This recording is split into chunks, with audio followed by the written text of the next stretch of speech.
Hello and good afternoon and good evening, everybody. Welcome to tonight's broadcast. A little impromptu one because I'm a bachelor for the whole weekend.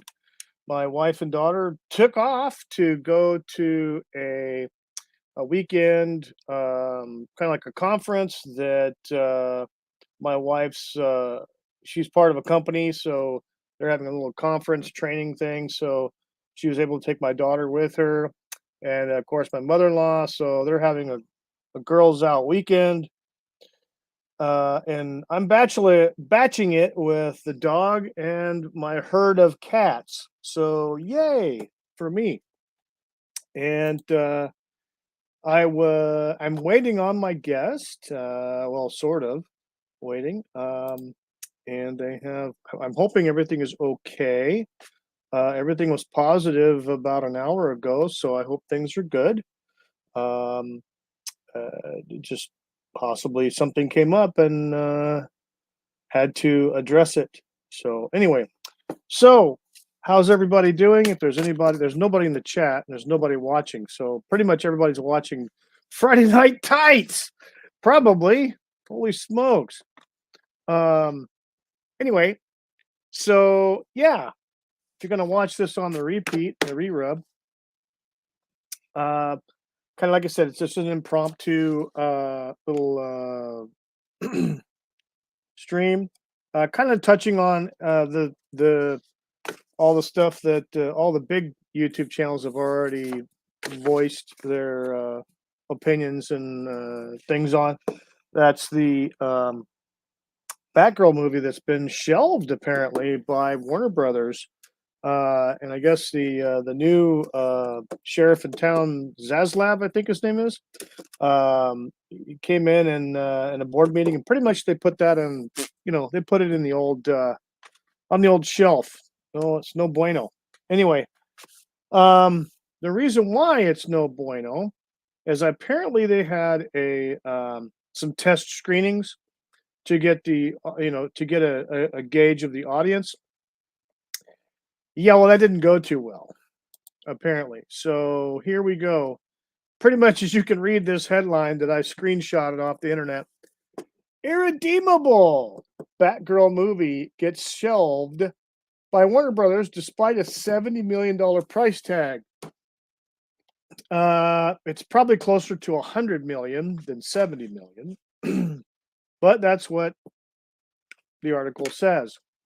And apparently that may not be the only one that's on the chopping block. It is possible there could be others. I do know, well, actually, there is another one. They actually did cancel I've heard they did cancel the Scooby-Doo movie. There was supposed to be a Scooby-Doo movie that was either in the works or almost done too. They pretty much scrubbed that. And it's still kind of up in the air on what they're going to do with Flash. According to I guess the board meeting conference call, whatever it was, they're going to go ahead with it, I guess. It's not been shelved. Aquaman is still, I don't know. But that's a shitload of money. 70 to 100 million freaking dollars that they basically decided it was worth just flushing down the toilet than trying to put it out there. Now, they use the irredeemable word for Batgirl. So they could be, it probably was detrimental to the brand. And now I know that Zaslav came in once Warner was purchased by Discovery Media. Now he came in and basically cleaned a lot of upper management out. He brought back a gentleman by, I believe the name was Alan Horn, and I believe he worked for them for a while. Oh, hey, hang on, ladies and gentlemen. Hello, Brian Young. Wookie. You started. Sorry, Wookie. I'm afraid I did. Technical difficulties to sort out before I could come on. Many apologies. How's things? That's okay. That's okay. I kind of figured something had to be addressed. Things are well. Good, very good. Yeah, I'm very excited that you're on. I hope things are okay with you on your end. Yeah, not too bad. I'm just glad I can have someone excited at my age. I do feel kind of naked here because I don't have the admin privileges that I normally do with when I'm on Uh-oh. Browns. So, Oh man. I'll have to figure out how to fix that. oh, sorry, sorry, you were in your stride, and I've just kind That's all of. right. That's okay. That's okay. I just started out. I've only been on for like 5-6 minutes, but um, basically, let me pull this back up here. We're talking. I think I mentioned to you we're talking about the Batgirl movie. I don't know if Brown had discussed that at all or not. We mentioned it briefly on Yeah. the Musings show. This film was actually filmed in my hometown or home city rather, Glasgow, Really, they and filmed it there. yeah, I think the whole thing, and Wow. I think the council paid something like £150,000 to Warner Brothers so that they would film it in Glasgow. And they Wow. had to shut down a whole load of businesses in order for them to film it. And because this has been pulled, they're all losing out. And they don't think they got much at the time, the businesses. I think they were possibly going to be looking forward to it being released and then maybe getting some tourist visits Gotcha. and So making some money that way. So they are still out of pocket, apparently. yeah, yeah. So the film was filmed on location, and it was filmed, basically with the Scotland background, right? Yeah. And if you remember the previous The Batman film Hmm. that was out earlier this year was also filmed in Glasgow. So there's clearly they were Wow. looking for the same kind of aesthetic Nice, nice. shithole, basically. Yeah, well, that's a shame that the businesses got screwed. Basically, I mean, they're without the tourist hook, of being, hey, this is where they filmed this, and now From they're done.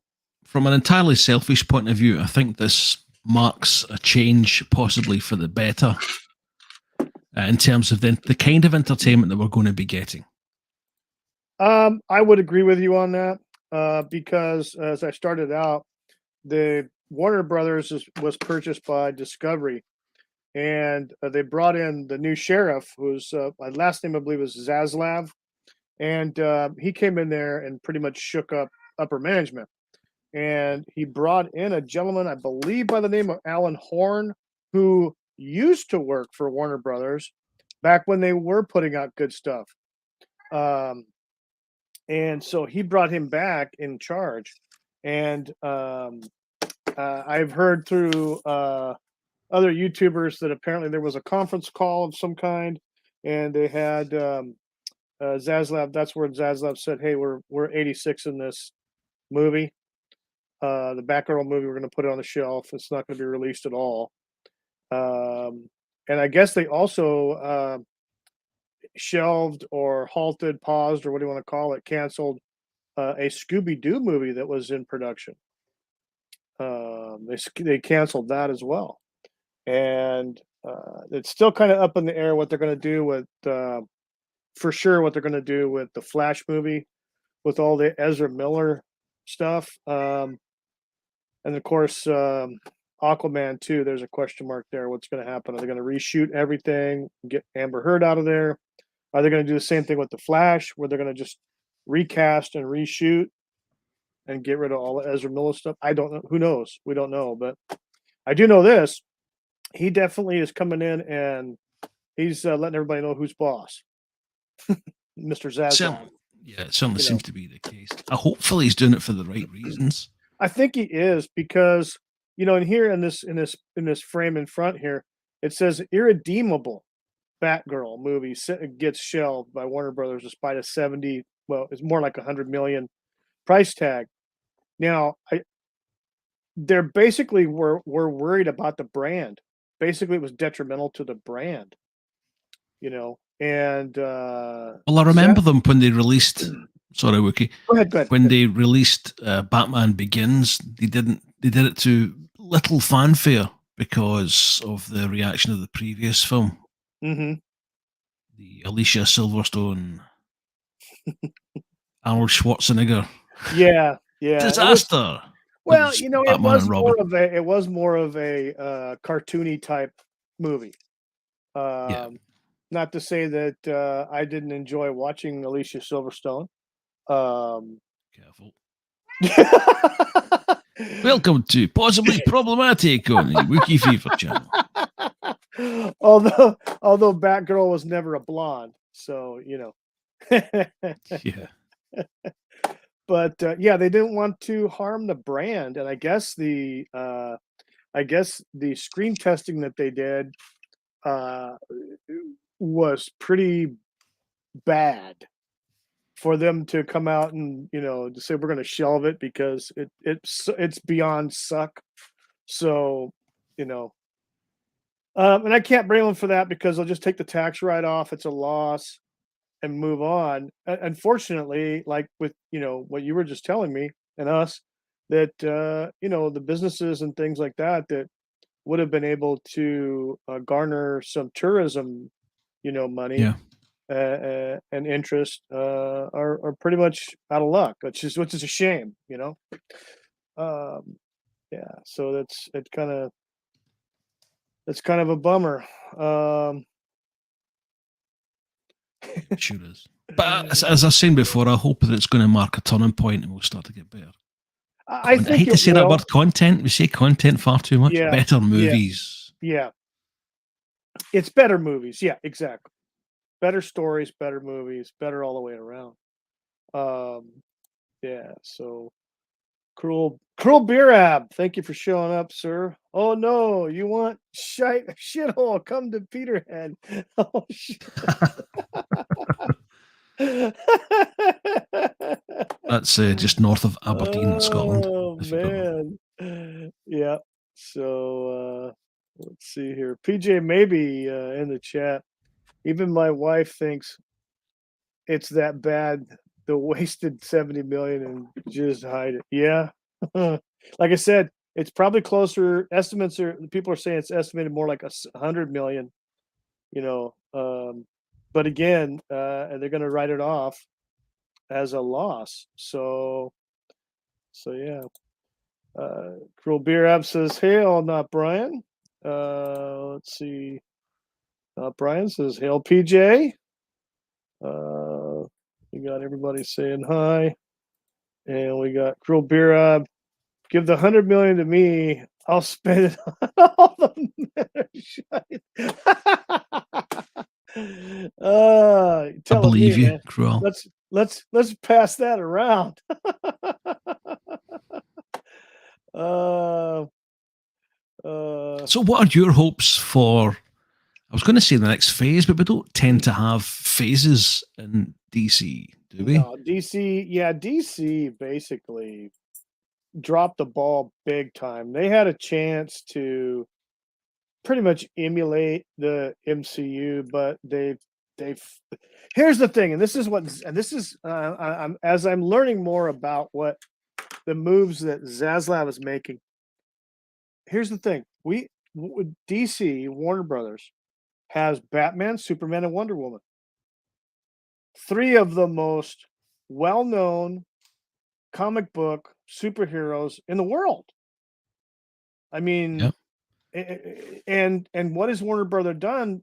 They've done everything to basically squander those properties and not capitalize on them, and I think that's what Zaslav's overall goal is, to get rid of the shit and focus on taking those franchise names and basically making good stuff with those franchise names. Whatever you say about Marvel, I know the first part of the first couple of phases of Marvel was great. They had all their standalone movies. They were all true to the canon per se. Great actors per se. And it came together. But the bad part is it ended at Endgame. Yeah. Everything after that is just in the toilet as far as I'm concerned. And I'm sure there's a ton of people that feel the same way. But I don't think that's necessarily something that. I think it's a natural part of the story progression. I don't think it's something we can really hold it against them for that happening. I mean, it's a massive arc, 11 years of films, and then that main story arc finished. Yeah, I can And I can I've see always that. felt it feels like playing Grand Theft Auto once you've completed all the missions from now on. So what we're getting now is a lot of the side characters, a lot of these slightly more minor characters coming in. And I don't know if that's going to be able to sustain it or not. Yeah. So you're either talking give it a while Mm-hmm. and reboot, or just plow through and keep going and watch your. Boy, I think the profits are already starting to go down. But you've had 2 years of a pandemic, so we'll have to kind of wait and see. Yeah, I think DC. I think they're looking for quality, because I know that Zaslav had said on that conference call, the shareholders meeting or whatever meeting it was, that he wanted it to be right before they release the movie. Meaning he's looking for quality, not just flash in the pan pizzazz. He wants it to be worth something, that people are going to go out and spend the money on the tickets, but spend the money, I'm sure, on the merchandise if they have merchandise related to these properties. And that's a very good chunk of a studio's profit, is the licensing for merchandise. Oh, hang on a second. Ha ha ha ha! How did this happen? But I like it anyway. Hang on a second. Wookie! Hey! Hello. Hey! What's going on? You hacked in. Somebody mentioned Batwoman and Like a Flash. There you go. Like Wookie, can I? she's Oh, in. they've got us. I was going to say, can I request that you put me lower down and PJ higher up so that you'll be able to see this man's wonderful visage instead of my silly cartoon? Let's see. There we go. It doesn't matter now. It was in the previous format, but never mind. Holy smokes! I'm being hacked. Hang on a second. What is this? We got another Scotsman. Scottish Revolution. I'm outnumbered. Damn it! Got you surrounded, Wookie. That's okay. That's okay. Well, DJ, how you you sent doing? that invite out, so I thought I might as well pop on for a wee bit before I bugger off to my bed. Awesome. Yep. Cool. Awesome. Think the same thing. Yeah. How's Glasgow? Is it still there? Is it? Sadly, yes. Yes, it is. Unfortunately, yes. Same here. Yeah, we're still here too. Yeah. Although Just I'm waiting for the Russians to nuke. I'm lucky. I'm just actually south here. Oh, That's right. You're down there. South enough, far enough away that I can actually say I'm nowhere near it, but close enough that I work there. Right. I know where you are. I know where you are from your accent, PJ, but I won't say it. Hey, my accent's a Glasgow boy. I was born and bred in Glasgow. I'm laughing. I think the only thing missing is the French porn at this point. I remember that. I'll get plenty of that tomorrow. That was. Yeah, that was quite a night. History is repeating itself. Only it's Wookie we're outnumbering this time. That's okay. I'm all good. I think that might have been the last time the three of us were on a show together, was it not? It was the first and the last. The first and the last. We were Welcome to the French porno stream, Mr. Brown Alliance champ. I was watching that stream. That was hilarious. That was freaking hilarious. I managed to miss it somehow. I mean, I heard the French guy coming on. I thought, this is going to end in tears, I could tell. Yeah, but I actually managed to miss the actual porn. I think because Brown was speechless. Yeah, the link was sent out into the chat, wasn't it? Something. That's where the problem popped up. The funny thing was, he was talking about doing that for months. Yeah, I think we'll give it a go. We'll give it a go. And he was always a bit tentative about it. But then he saw a bit of success with a few other channels that had decided to do it. And lo and behold, 10 minutes later, bare bums. Oh, we need to get Willie P back on so we can talk more about Hulk Hogan and those videos. I know that was an interesting last half hour or so. Yeah. He's a father again, Cruel. That's right. I saw that. That's right. So he's probably busy. Was it Yeah. called Facebook? I saw that. Was it? Yeah, on Facebook. The Facebook. The Facebook. You got to say it like that for some reason. The Facebook. that the Facebook is actually dying just like people. Yeah. People. I never got a chance to even use Bebo or any of that. So I think I used it for 3 weeks in 2006, and that was it. I I look remember back- I signed up for it. I can't remember if I ever did anything with People, I think there's still MySpace around too. I heard that. Yeah, I've never used that either. Me neither. I've been meaning to come off of Facebook for the last 8 years, but I'm still there. No, I basically the only reason I kept my Facebook account is I used Messenger for friends. Basically, Dungeons and Dragons, Magic the Gathering. We basically keep in contact with that.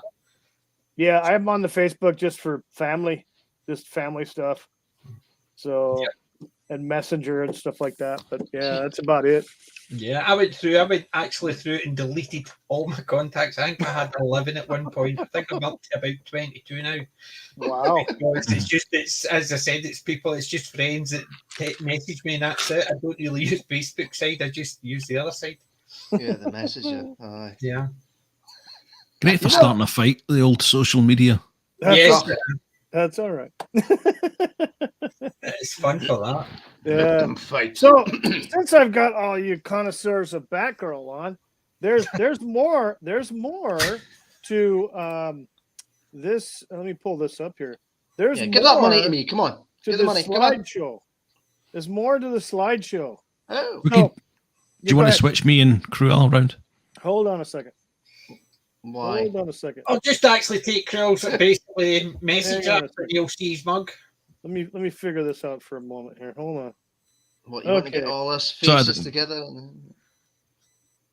Oh, there we go. Yes, we it's go. more organised. That's lovely. There we Hello, go. PJ. You missed what I meant if you were pulling up the screen. Oh, never mind as well. Welcome to the Boomer stream. Yes, the boomer stream. That's Okay, it. There we go. so here we go. So anyway, we were talking about the new Batgirl movie that is no more. Yeah. It's been shelved. It's in the closet. It's not coming out to see the light of day. So the one thing I was looking at before the last couple hours, I was trying to put this slideshow together. There's not many pictures, but I believe that you fine gentlemen may appreciate at least the last half dozen pictures. So Go on then. this is the suit for the new Batgirl movie. This is what we missed.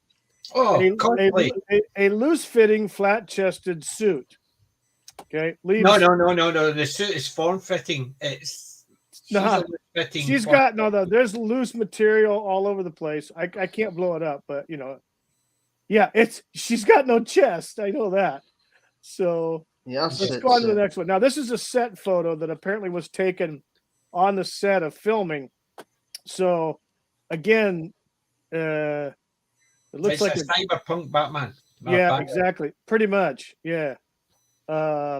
Nothing to the imagination.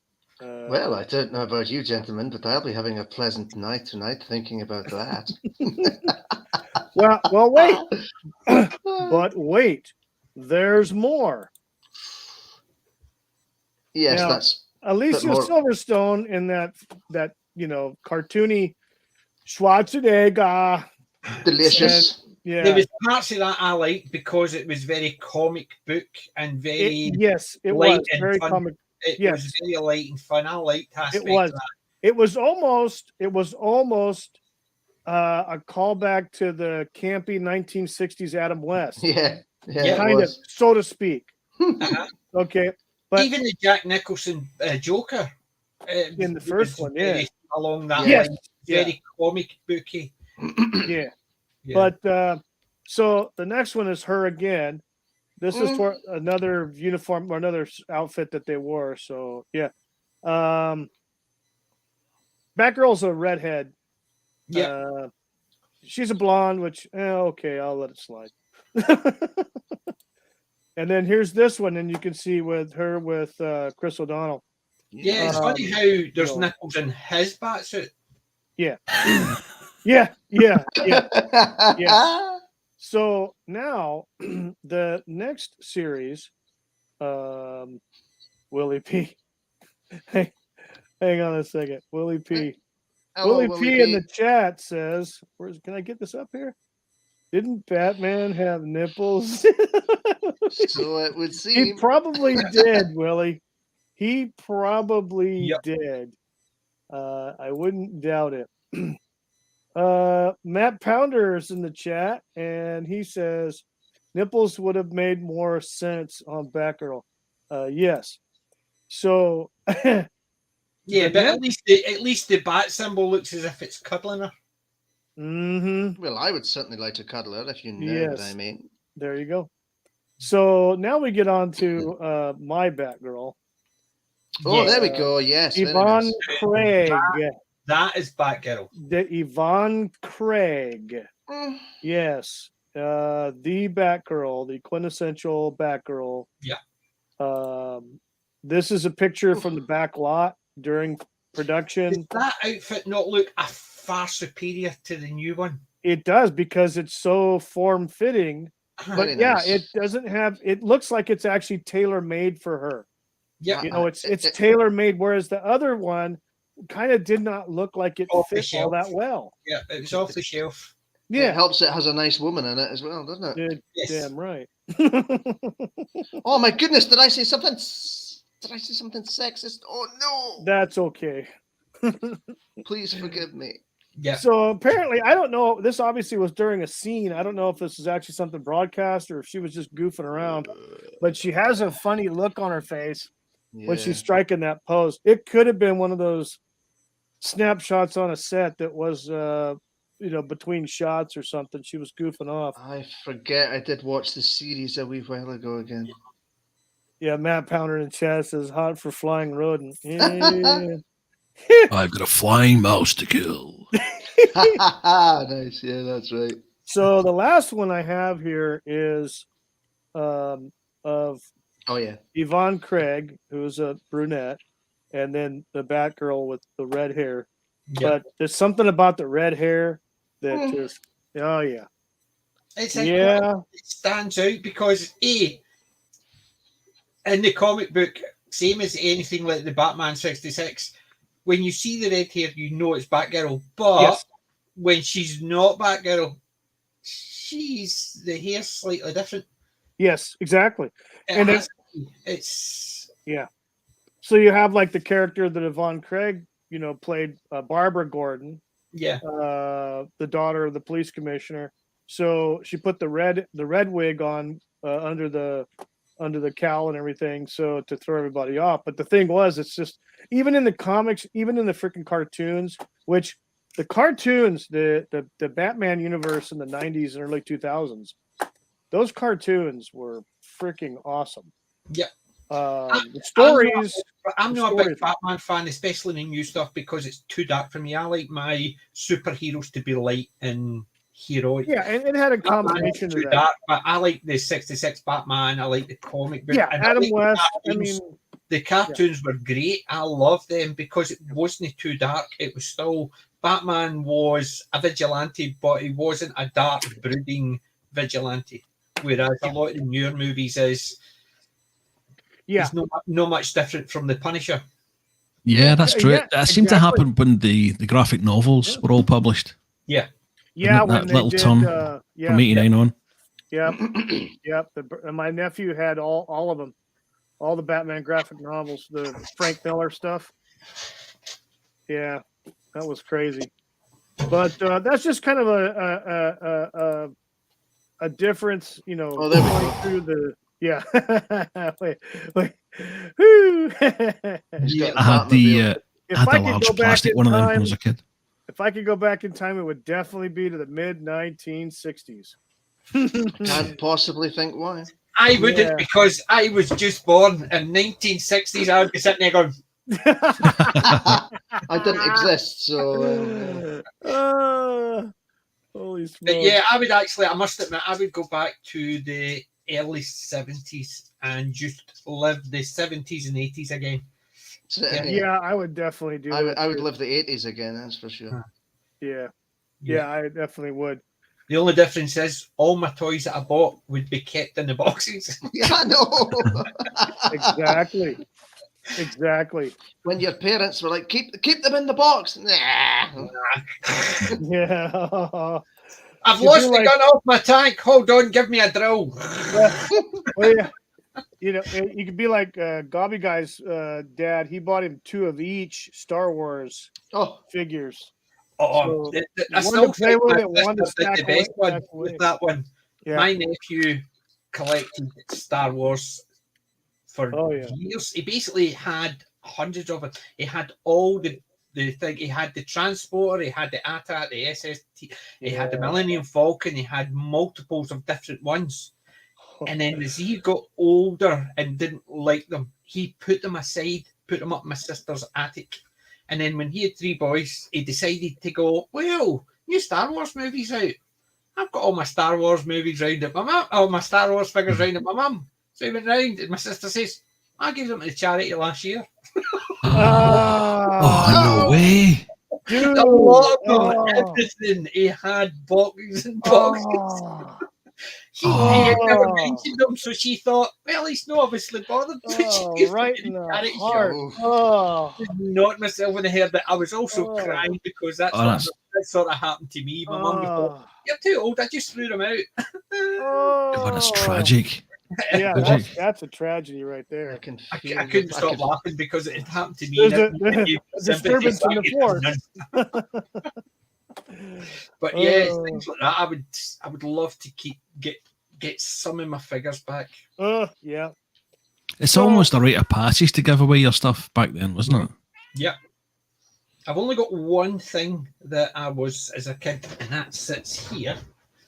And it's my ego. Yeah, I've Ah, got one of those. Yeah. Oh, nice. That's all I've got left of it. And it's not in a great condition, but Wow. that's stuck with me. That's the only thing I've Ego. managed to keep a hold of. But I think it's because it wasn't in the box that my mum gave away. Nice. You were lucky. Aye, so Very lucky. I have Yeah. my one right here. hey, Oh no. Yay! You've actually you've still got the pod. Yeah, I've still Yeah. got the bottom bit and it comes out. And everything. Nice. I see. I've not got the Yeah. pod. I try to get my friend Ah. to print one, but try to get a thing for it. Oh. Do you know actually how much it costs to just get a pod, even if it's unpainted and falling apart? It's about £45 just to get the pod. yeah. Right. Holy smokes. That's falling apart. You need to get it, strip it down, and repaint it all. Well, So just for the pod, That's It's- crazy. it is. I still keep looking to see if there's one that's painted for that. Right. But yeah, Oh, I've yeah, just Matt- looked up Willie P's. Willie P's. You've just changed it. Okay. Oh, sorry. Yeah, I was just gonna say that Matt Pounder kept his in a sandwich box, and Willie P's like, look up the Batman 1960, Batwoman Batwoman. 1968. Okay. I just did, and I've learned a lesson today. Oh, really? What, instant regret or? Not what? Oh not doing no! it? Moving on rapidly. Moving on. Lest I be deemed problematic. Oh, dear. Oh my. Just God. remember your webcam's on, lads, in case you take a wee notion. Hmm. I'm starting to have. So This- Wi- Never mind. Willie P is going to wade into the argument here. He's wading into the argument with this one. Willie P says, "I call BS. They will release this movie because they know there's plenty of marks out there that would watch it, no matter the wokeness. Why? Mhm. Michael Keaton. Yeah. See, Now, Oh. that is a good argument. That is a good thing is- argument. I think what they'll do is they'll just dump it onto a streaming service and not advertise it because they'll not throw any more money into it. But there's no way on earth it's going to sit in a shelf for too long. Yeah, but they can write it off. They Yeah. can write off 100% of it and just say, next. They can write it off as a tax write-off. Yeah. Oh, there's Um, movies out there that have been filmed, Fantastic Four, that have never actually seen the light of day. The Blazing Saddles TV show, Yeah. things like that have Yeah. been done. Multiple series for Blazing Saddles TV show. It was just to keep the rights. It was never intended to be broadcast. Like Oh, the yeah. Captain America movie they made. Yes. Yeah. With his motorbike with a shield on front. Yeah.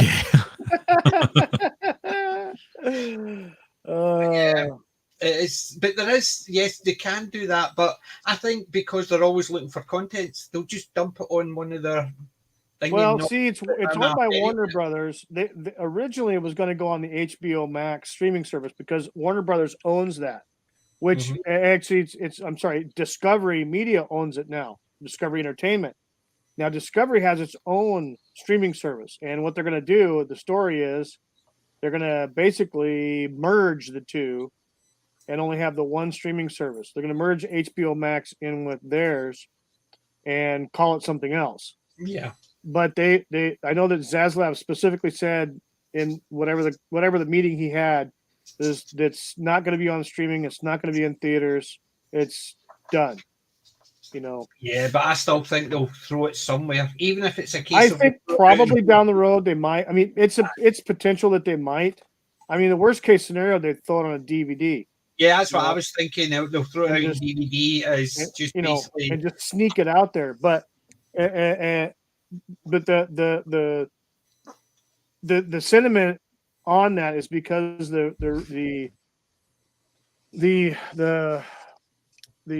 screenings were so bad as far as the reaction from the people who saw it. That's why they called it irredeemable. And Zaslav's job is basically to go in there and save the Warner Brother properties. And they've got three of the biggest names in comic books: Superman, Batman, and Wonder Woman. They're known all over the world, even more so than Captain America and Iron Man. But Warner Brothers has pretty much squandered for the last decade. They've basically shot themselves in the foot, and that's Zaslav's job, is to go in and make it profitable. And he doesn't want anything coming out that's not done right, that's not ready to be broadcast in some way. And that's right from him. He's not going to let anything come out unless it's ready to go. Yeah, and some of the stuff they have put out, not necessarily Warner Brothers, Wheel of Time, absolute crap shit show. And I'm a big fan of the books. And that TV show, after the 30 seconds into it, I stopped it and shouted at the screen more than I had actually watched the TV show. Really? Yeah. It was just atrocious. Even the first 30 seconds, they ruined the whole rest of the story based on how it started. And if it went from there that bad, I knew it was going to go downhill. But I said I was going to review it, and I did, and I regretted it because I had to get rid of my books and my audiobooks, because anytime I heard it or read it, I just saw the pictures of that TV show, and it just ruined it. Yeah. Yeah. I watched a few of those reviews. I could see the pain in your face, PJ. I've been reading those books. I'll books I kept were my first 5 because they're first editions. They're falling apart. They've been read that many times, but that was the only ones I kept. The rest of them went to the charity shop. I just could not keep them on my shelves. I cleared the shelf, had all the books there, looking forward to this. In the first 30 seconds, I went. Yeah. I've got a similar feeling about the Star Wars stuff. I'm thinking about eBaying a lot every week. Yeah. Thought goes past my mind. That's why I've decided I'm sticking to classic. Yeah. Yeah. Exactly. Where I am with the classic stuff. As Brown would say, what's bad, what's good. As Brown would say, you can't unsee it. Yeah, exactly. I always because I was never. I love everything. I love different genres and stuff like that. And there's any times like the Star Wars stuff. I watched the first one and went, yeah. The Disney Star Wars, I just never watched anymore. The Marvel stuff, I didn't even watch the last couple of movies, so I didn't even see Endgame, because as soon as I see a movie and I didn't like, I thought, right, that's me out. I just stopped. However, because I made myself watch the Wheel of Time, it absolutely destroyed the whole franchise for me. I always recommend to someone, as soon as you see something you don't like, stop, and that's it. It won't ruin anything. But don't stick with it, because it will just make it worse. Yep. Yeah. LDG in the chat says, "Hey, Hey. Wookie, nice to see you in the chat, LDG." Yeah. Yeah. It's a shame when you get you get excited about a movie, then you go in and you're like, "What the hell did I just watch?" Mhm. You know, this is crap. Yeah. Willie P in the chat has a good point. He says they're releasing Predator, and we all know that's going to be a pile of alien shit. Exactly. Which I It saw is, because the actress already said that it's more important about It's the empowerment rather message than anything else. than the freaking Predator. Is See, that- the fact is, they have a girl with an axe defeating the Predator. Based on what I've seen, the clips I've seen of it, Yeah. she's talking about with a bow and arrow and an axe. Yet she can beat the Predator when Arnold Schwarzenegger with an AK-47 and a minigun couldn't. Yeah. And I'm sitting there thinking, nope. However, I've seen on Twitter somebody's seen it and they said it was surprisingly liked it, but they just didn't like the ending. I saw Mr. H's review on that. He said it was all right. It's not woke at all. It's not that woke. Really? The marketing apparently is out of hell. Well, I'm not saying it's good, but it's maybe not as bad. They said they enjoyed it. The ending was a bit but they said it was actually an enjoyable movie. And that's someone who I've seen some of the stuff they like and some of the stuff they hated, and Right. it's not as if they're very woke or woke at all. Actually, I've seen some of the stuff they've said about woke stuff. I'm sorry to be laughing, but I was just reading something Willie put up, and I think it's going to start a massive argument. Here's a massive argument. He's going to throw the shit everywhere. The greatest thing ever released from Star Wars was their Christmas special. I haven't even seen that, so I don't know why I'm getting peeved. I've seen bits of. I've seen. I did see it, but it was that bad. It was almost a case of. When I was a kid, I remember seeing it. When I was a kid, so you have to understand, this came out in what, 1977, 78, right? Yeah. So yeah, I'm a kid. I'm like 8, 9 years old. And it's Star Wars. Hell yeah, let's watch it. It's on TV and everything. And as an adult, I rewatched it. Oh my God, I couldn't get halfway through it without being drunk. It was. I couldn't deal with it. Do you know what it's like? It's like you're sitting in school watching all your pals in a school play, and you're sitting there going, I know him. Yeah. Actually, you find the video and you watch it, and you're going, oh, they were really doing that. That's what it's like. It basically was like a school play you were watching when you were an adult. It just looked bad. I remember seeing it when initially, and I thought, this is corny, but I can understand where they were going. Later on, when I saw it, I thought, this is corny. I couldn't understand why I thought that. Yeah, exactly. I couldn't watch the whole thing all the way through. I mean, and this was fairly recently, like last year. I found it on YouTube and I'm like, okay, cool, I'm gonna watch it. And I couldn't go through it. I couldn't complete it. It's just you get to the Harvey Korman crap, and I love Harvey Korman, but I'm done.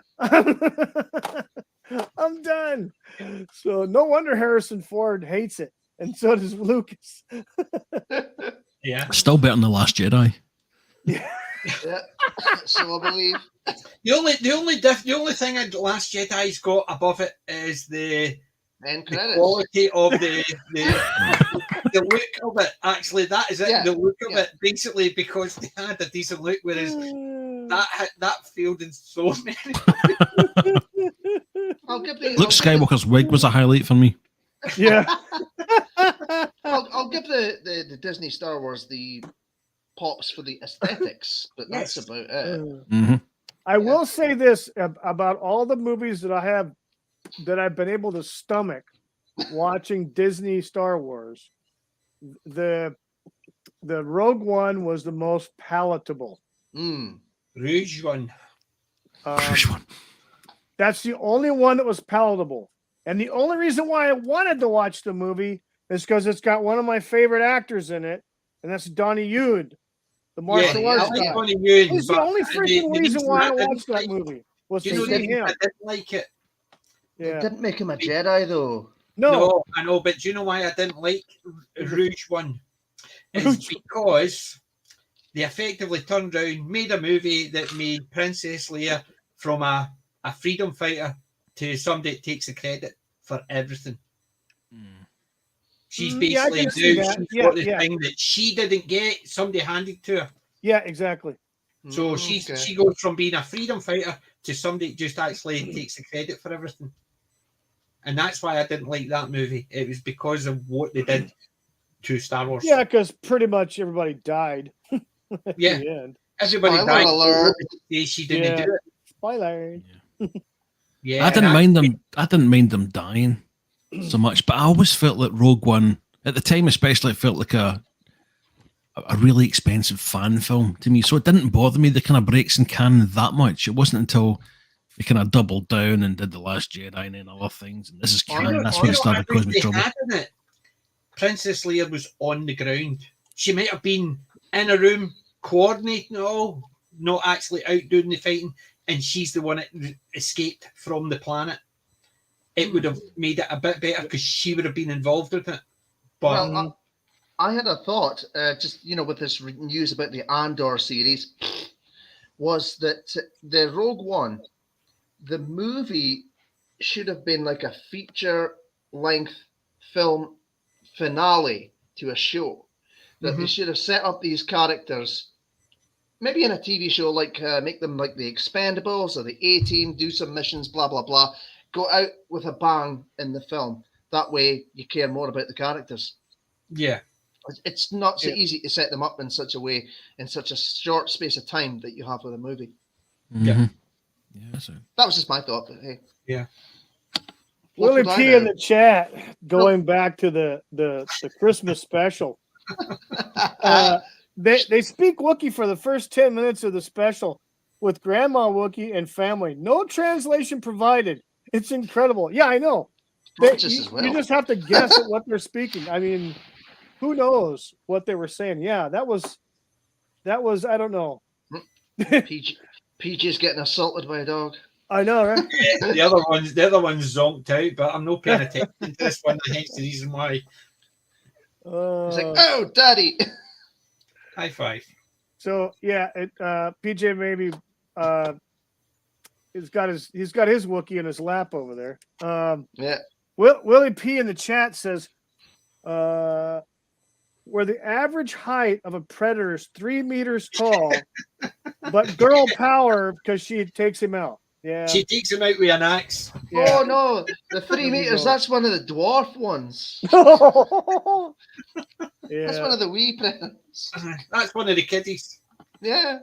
It's just a baby. The last Predator movie was that I saw from start to finish was the one that had Lawrence Fishburne in it, and that's right. We talked about a couple other guys on that planet where they took everybody, and that was Predators, wasn't it? that was the last one that I watched. That was good. I liked it. It was okay. It was okay. It took them back, I suppose, to. I didn't like the Alien versus Predator. I just thought that was a bit silly. I liked it.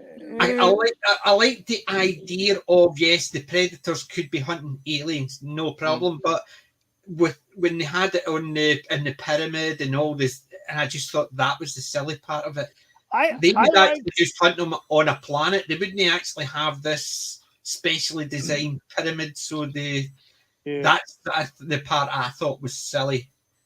Well, that particular one I didn't mind so much as the one that came after it. The one with the ghetto. Yeah. The where they blow the town up. Right. And they get I didn't really like that one because, and the thing that really got me was the hospital scene in the maternity ward. That one creeped me out for a long time. Yeah, the Pred Alien. Yeah. That was a little much for my taste. But I like the other one with the pyramid with the bishop character and all that stuff like that. So have you seen the YouTube one? It's Batman v Predator v Alien. No. I have, but YouTube. It's Batman. It's basically Batman and a Predator fighting, and Really? then the alien turns up. Nice. I know. It's actually really well done, and the costumes in it are absolutely amazing. The fight No, sequence. I haven't seen that one. Well. I know there was a On comic. There's a a YouTube. comic. Somebody's done it on YouTube. It's Yeah, I actually think I saw it in one of my feeds. It said Batman versus Predator. But Yeah. there's a comic. There was a comic that came out that was Batman versus Predator. Or no, Batman versus Alien. It's And, Batman. There is one of Batman versus. This was Batman versus Alien, or it was Batman. It was Batman. He was pitted against an alien at the very end, the alien xenomorph. Yeah. Because like there's a Judge Dredd. There's the comic books with Batman versus Predator. There's one with Judge Dredd versus Predator. Wow. But the one there is the one with the Batman versus Predator versus Alien. So it's the same idea. The alien, the Predator's hunting the alien, and it just happens to be in Gotham, and Batman gets involved. Because he's Batman. Yes, in effect. But in Gotham, he couldn't really set it out, could he? The one on YouTube is excellent. So I'm going to have to take a look at that then. So Willie P in the chat says the red and yellow Predator was the only Predator ever created, and a toy line was made that was outside the production studios and rights of the character. Interesting. Well, I know originally the suit, the alien was supposed to be red. In the original movie, it was supposed to be completely red, and I think it was supposed to look a little bit different. It was meant to look more like an insect, so it was meant to be like and there's a picture out there with Jean-Claude Van Damme with the Jean-Claude Van Damme originally was in that suit. You saw I've seen the pictures. Yeah, because we did the Predator review on Wednesday, and one of the guys popped up that picture, and nice. So because they wanted it to be very athletic and stuff like that. Yes, that's I mean, Van Damme would have been good at that sort of thing, but the costume was horrible. Yes, awful. And the guy actually, I think, when it came down to the final fight, it wouldn't have looked as impressive. Yes, Van Damme could do all the moves and thingy, but the guy did the Predator, just the height of him. He was a monster. He was tall. He was huge. So it's just the fact is him standing next to Arnold Schwarzenegger, you could just It was that you couldn't imagine him fighting Jean-Claude Van Damme. You know what I mean, looking down on him. Yeah. I think it worked better that way. It turned out really well. Can you hear me okay? I just realised my mic's away up there. Can you hear me okay? Oh, I hear you now. It's fine. It's just my mic was up there. I'd forgot to move it down. What kind of mic have you got, PJ? Because if I was doing that with this Yeti thing I've got, that would be, if I move my head about 3 inches away from it, it's totally crap off axis. It's actually, it was just a set of mic I got when the whole kit and caboodle for about 30 quid. You're kidding me on. No, God.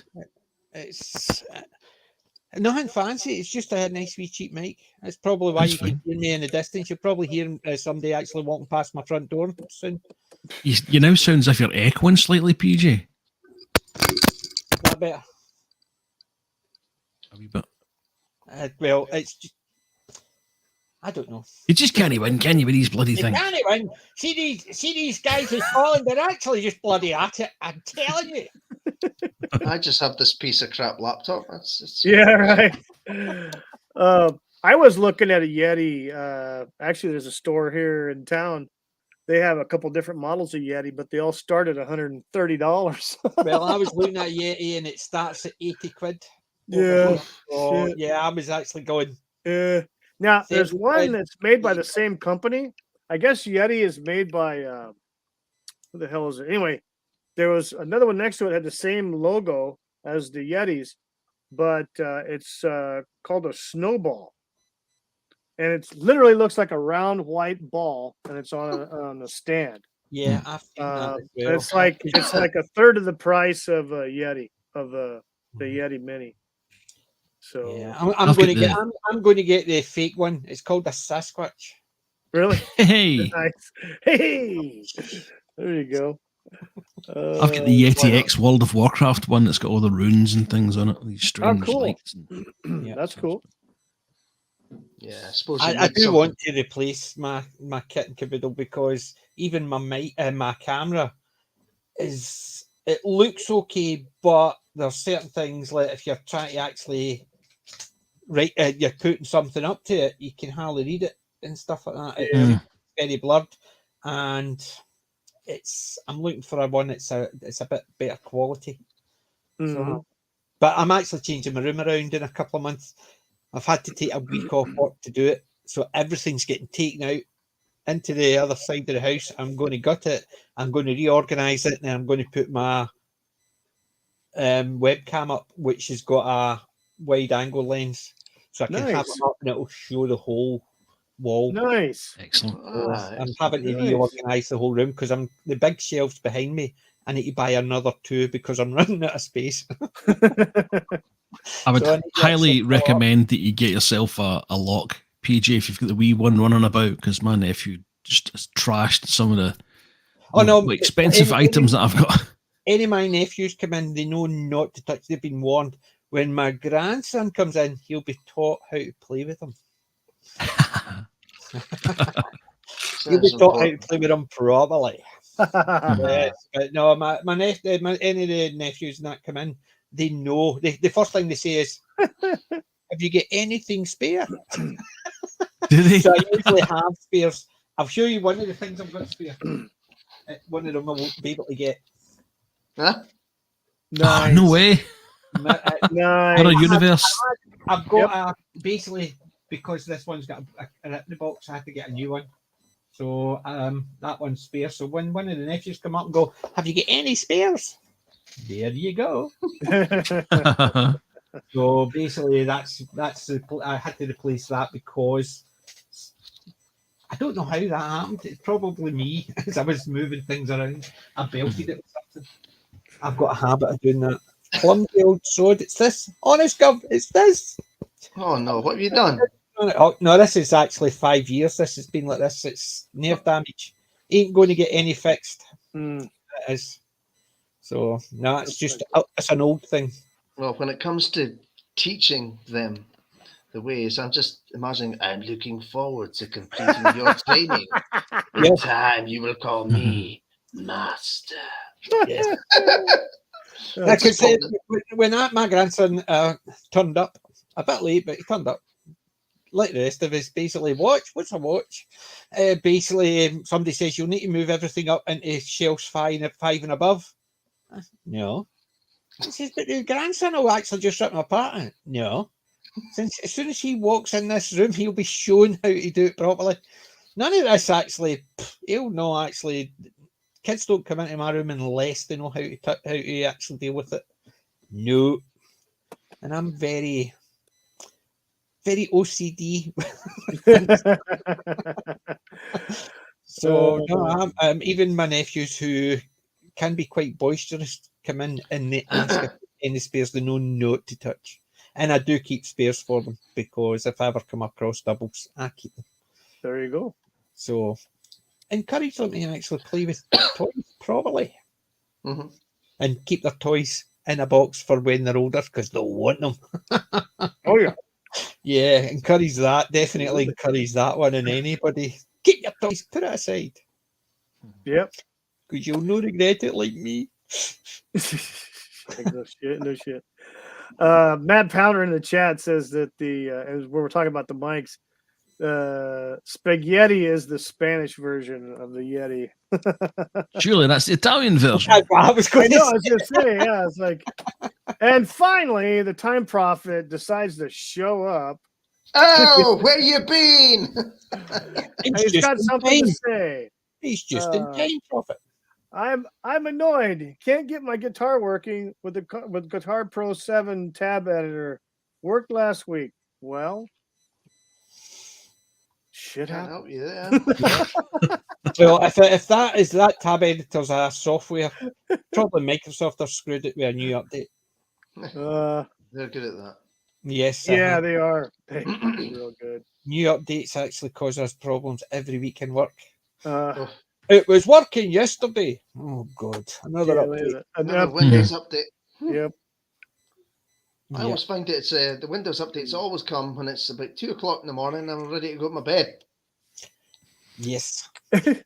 And it's the updates always switch something off that you need to do it. It's always like I always check mine's in a Saturday now, just early on, because there's been a couple of times I was just about to do my stream and something didn't work, and it's because I need to do there's an update, and an optional update that you don't need to restart or anything. I know. But it won't work until you restart and then apply the update. And I know every Saturday morning the first thing I do is check for updates just in case, because I've been caught twice with it. If you could be actually sitting there talking away and then suddenly, oh yeah, and then having to do a restart because your mic suddenly doesn't work. Okay. Yeah, I hate the Microsoft program because it's always screwing with me and my computer. Yeah. I hate it. That's what I'm thinking about, going to a Mac at some point. I've never used one, so me neither. But the wife, loved it, and I loved it. But yeah, basically everybody, all the companies I worked with went away from Macs, so I went on to a PC because I was using them daily in the office and having to do both. I just ended up going, just stick with one. Yep. So, it's just unfortunate. It always happens. The cheaper option always wins out in the long run. Yeah. Rather than the one that works. Yeah, I know, like Disney Star Wars. Sad but true. Very true. Yeah, I know, very true. I was going to say like Blu-rays over HD DVDs or something, but okay, no, that works. That works too. Disney Star Wars. Yeah. Oh, the Time Prophet. Let's see here. What's he complaining about now? I use an emulator Mac to test web pages. Well, one of my friends bought himself a Mac, but he says it's a torture device. A Windows operating system on it. Yeah. What? I know. He basically the Mac was a better device, so he just formatted it and put a Windows on it. Wait a minute. What is Willie doing? Disney saved Star Wars. No. Okay. Yes, it put did. a freaking stake right through its Star heart. Wars from being good. No, that's a Scottish version because it didn't save Star Wars. Sorry, that's a joke for us three, Wookie. Sorry.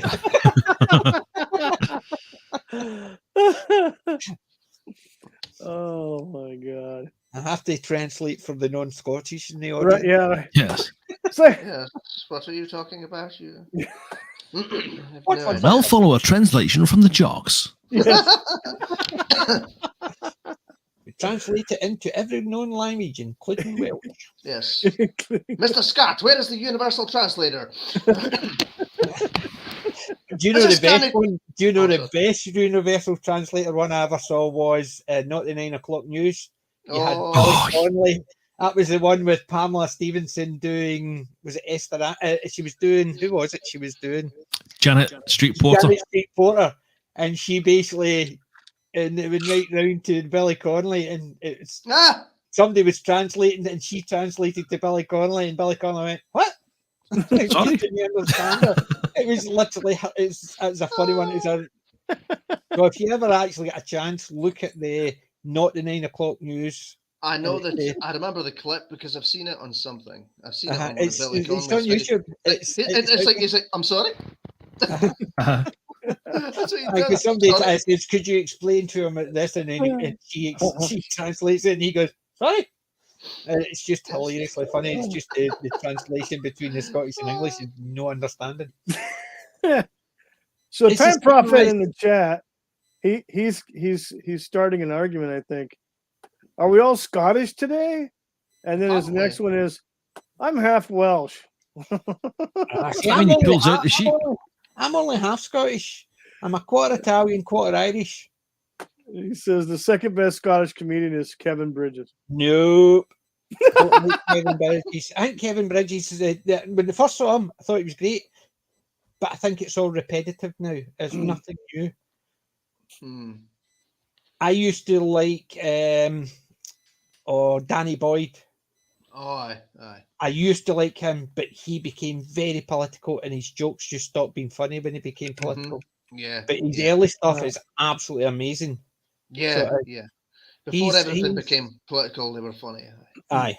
And it's right across the board. I think a lot of the comedians are funny until they hit politics. Doesn't matter what side they're on. As soon as they go all into politics. Early comedians in the 70s, there used to be a lot of political jokes, but they slagged everybody. It was they took everybody out. The politicians, it wasn't slagging the people who voted for the politicians. They slagged politicians. So if you had somebody who didn't like the Tories, they slagged the Tory politicians, or they didn't like Labour, they'll slag the Labour politicians. Didn't slag the people who voted for them.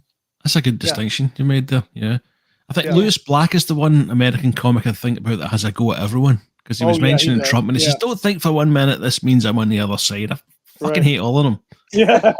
Yeah, Lewis Black is great. Yeah, he's hilarious.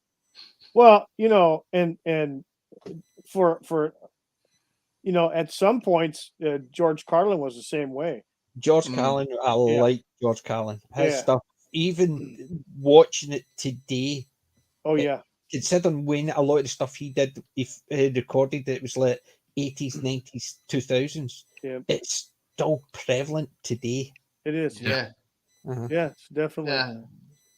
It's almost like he had a little insight to what was coming. Yeah, unfortunately, And just think, as we have to watch what we're saying now in Scotland. Oh yes, we've got the online hate speech and the hate speech bill, and oh dear, they're coming in the windows to get me! Ah! Stormtroopers of the SNP. Yes, the Jimmy Cranky's mob. I was thinking about that. Should we be insulting the Crankies like this? I know. That'll be hate speech next year, Cruel. That'll be hate speech next year, likely. Oh, that's Fan Dabby Dozy then, isn't it? So we've got Wookie guessing what the fuck we're talking about here. Exactly. Okay. I think most people guessing. Sorry, old boy. That's all right. Wookie, do you want a fun fact? Do you want a fun fact about Scottish humour? Yes, go ahead. A TV program, Rab C. Nesbitt. Ooh. Right. When it went down to England, it was subtitled. That's right, it did, yeah. It got subtitles in England because they didn't understand the accent, and it was Glasgow accent. I'll tell you, boy.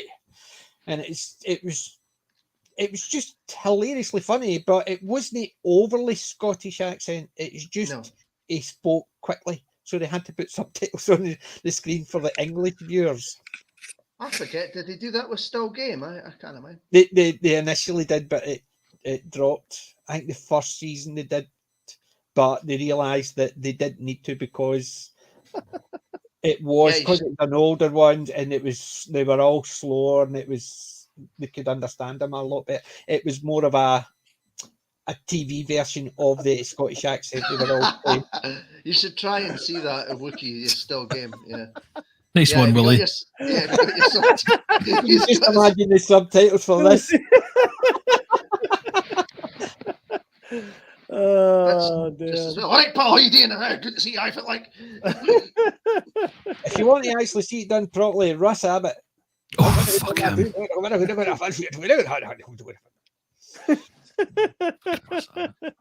On yonder hill there stood a queue. It's no there new, it must have shifted. There was a Three Stooges. What are you trying to say? Something you trying to say there? No, there was a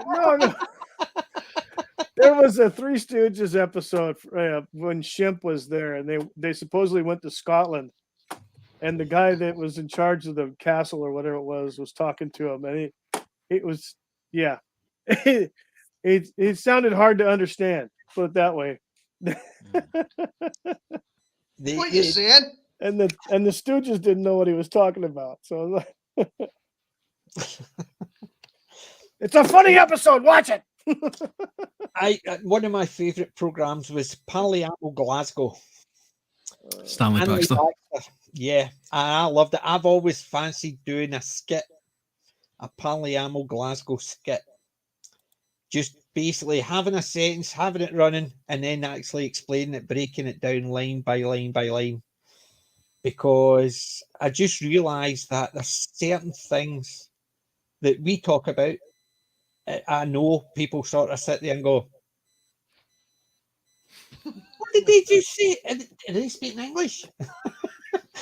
But yes, we're speaking English. Yeah, I mean, English. Oh, there's Time Prophet again with the battered Mars bars. Hey, you! I know, right? Be very friendly racism from my Time Prophet. There you go. There's Rab. Jamesy Cotter. Jamesy. Who you calling Jamesy Cotter, boy? Who you calling Jamesy? You've upset him. He's got the iron brew out. Just, you guys ever watch that show from America called Wild Kingdom with Marlon Perkins? Well, apparently Time Prophet and Willie P are having a conversation about a freaking cheetah.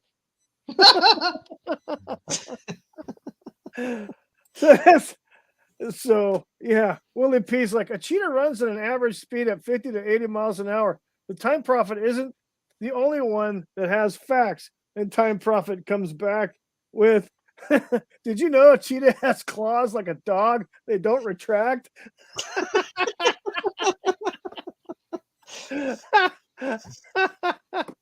Checked. Oh my God. Oh, and it's not done. It's not over. Time Prophet in the chat says, also the spots in a cheetah are filled in and not round like a leopard. Man. But can a leopard change its spots? I don't know. Oh, don't get him started. Actually, believe it or not, a leopard actually doesn't have spots on its skin. So technically, a leopard can change its spots. Oh, there you go. Dum, dum, dum. Moving on.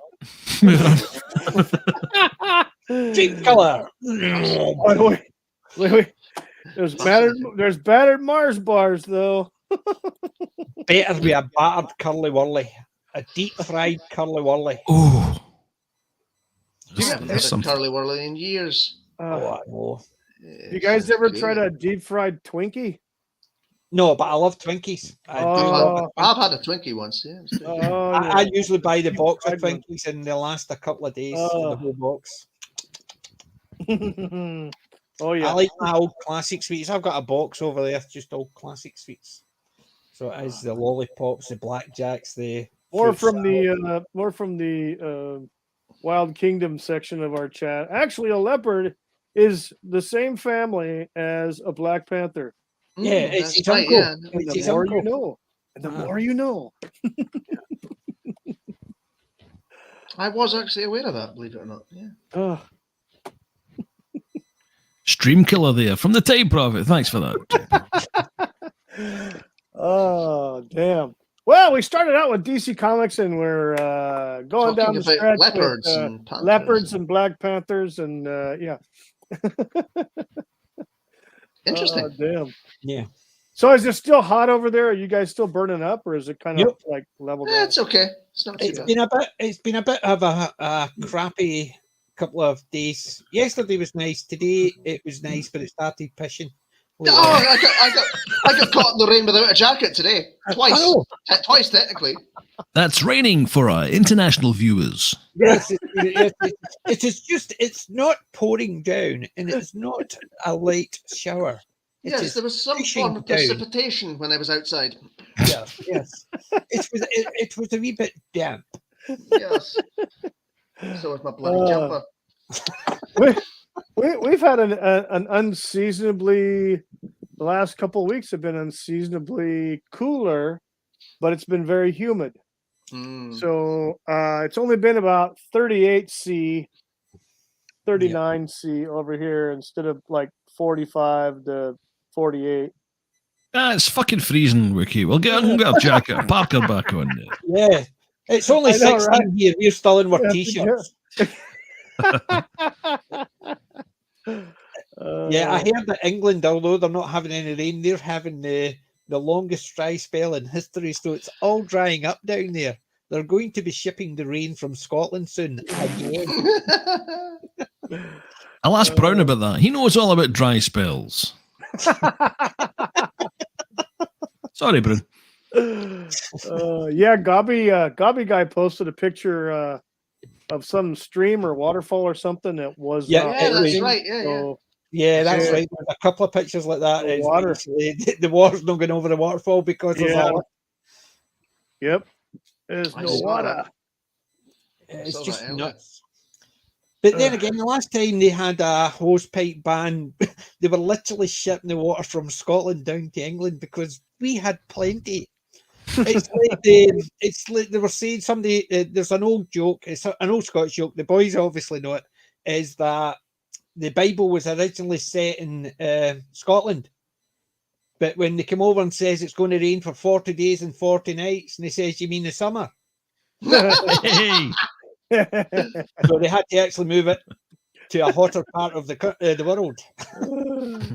Yeah, that's funny. highly They were going to film it in actually in Glasgow, but they couldn't find any virgins.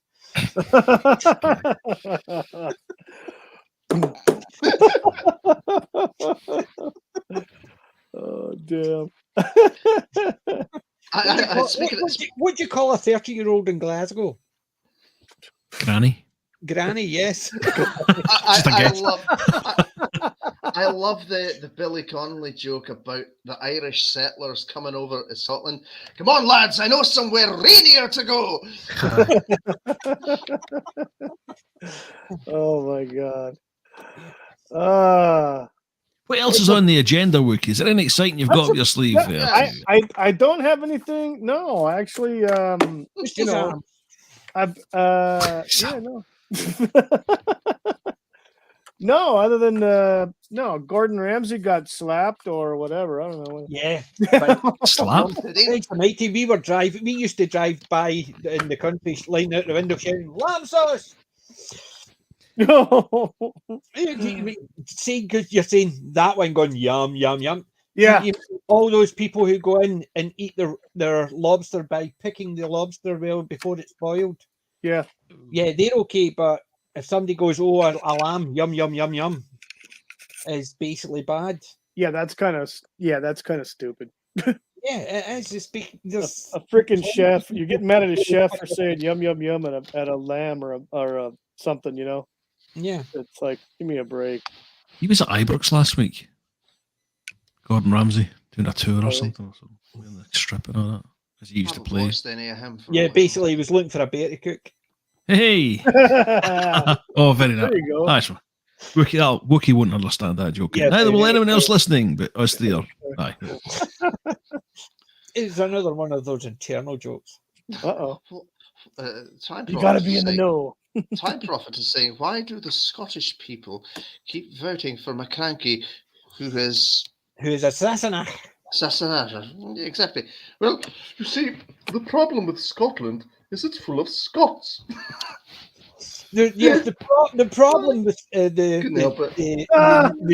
Scottish Nationalist Party or the Socialist Nationalist Party. Don't say the other N one. Yes, that's why I went with nationalist. Yes, we kind of want to, but yeah. Yes, the fact is, for a long time, the Scots wanted independence. Now they realise independence means that instead of actually listening to the English, they're going to have to listen to the French and Germans. They can't understand the English. They certainly can't understand the French and Germans. So they're going, oh, feck, no. That's like saying, I'm moving out of my mum's house because there's too many rules. I'm going to stay with my granny. And then you realise why your mum left your granny's house, because there was too many bloody rules for her as well. Yep. But yeah, unfortunately, we no matter what, anything with the word Scottish in it, we think, oh, must be good. Yes, we try to be an optimistic bunch, don't we? Yes, we do. Yes, it's Well, Scottish. Must be good. Must be I super think good. Willie's trying to get under somebody's ire with this joke. Why are leprechauns always laughing? Because the grass tickles their nuts. Well, there might be something to that. Who knows? It must be. It's sure it's not our Lucky Charms. Oh, I've never seen those movies, the Leprechaun films. I've only seen one, and it was years ago. But yeah, they're campy. yeah. They're bad. There was a phase there where they did all these horror movies like the Leprechaun and Jason and stuff like that, and they had them in outer space. Yeah. Yes. Oh, that was. And there was when one they with the tried freaking to- Leprechaun in outer space, and I'm like, you got to be kidding me. Yeah, they did the Leprechaun after the Chucky movies. Yeah. Same idea. Yeah. But I did Something see we- one of them. And I thought, and I do like some of my campy horror movies. Yeah. But even that one went, no. Yeah, Jason X was in space, Willie P. Yeah, that was Yeah. I like that one. That's the only one I ever bought was Jason X on VHS. Oh. Freaking. And I'm like, why did I spend my money on this stupid movie? I've got it on DVD. Yeah. That one chick was on it, that brunette girl that was not half bad. The android? Was she an android? She was pretty good in it. That's who I'm I don't thinking- know. that's who I'm thinking No, of. you know what? She played a character. She played a character that was like an android or an AI. Yeah. In the hell was I can't remember the TV show, but Sorbo was in it. Oh, you mean Oh, what's that? Yes, Oh, yeah. I've Alexa? not seen it, but I know what you're on about. Yeah. Sorry, Alexa. The chick that played Alexa, she was in Jason X. Right. Okay. Sorry, I basically shouted it in my Alexa, popped in, going, what? Yeah. No, but I liked Andromeda, so I did. I've not seen it. It's I like Kevin Sorbo, but I've not seen it. It's actually Andromeda wasn't bad.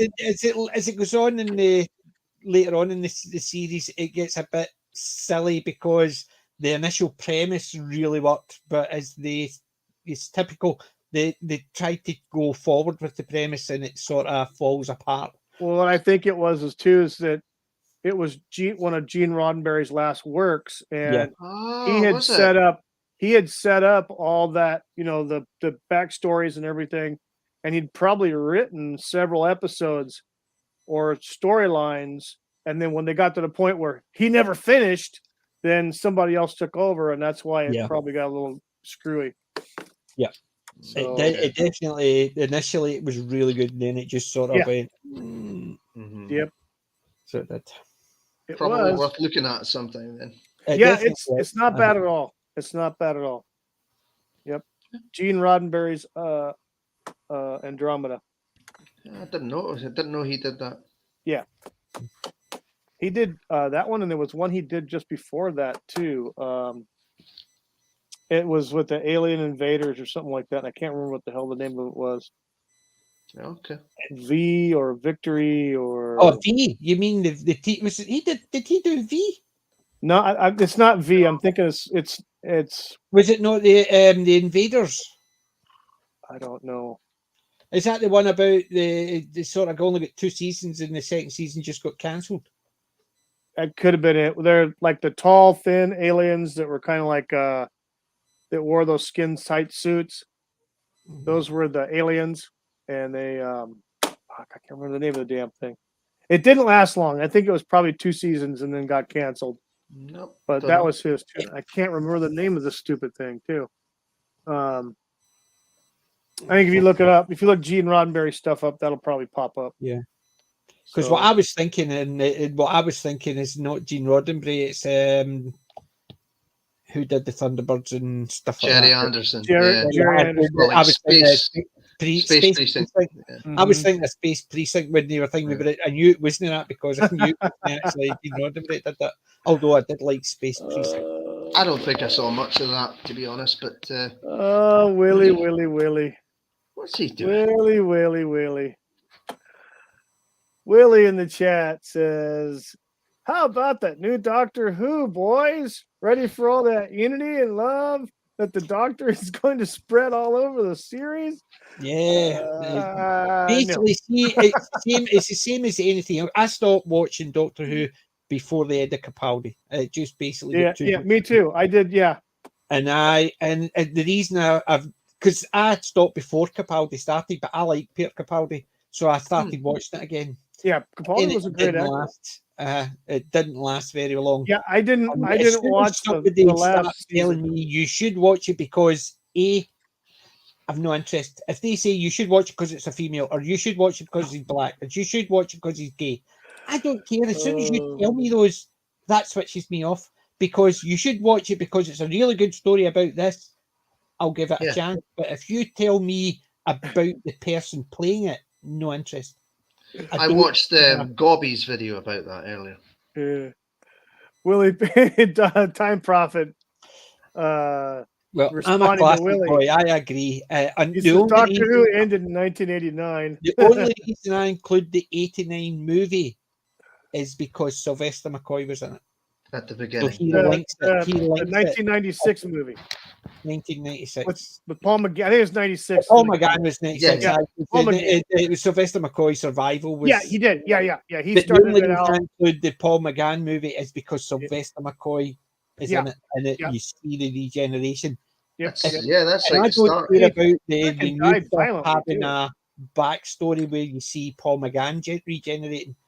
Doing it hindsight means nothing. You didn't see him regenerating into Christopher Eccleston at the beginning. So because of that, I can switch off at that point. Yep.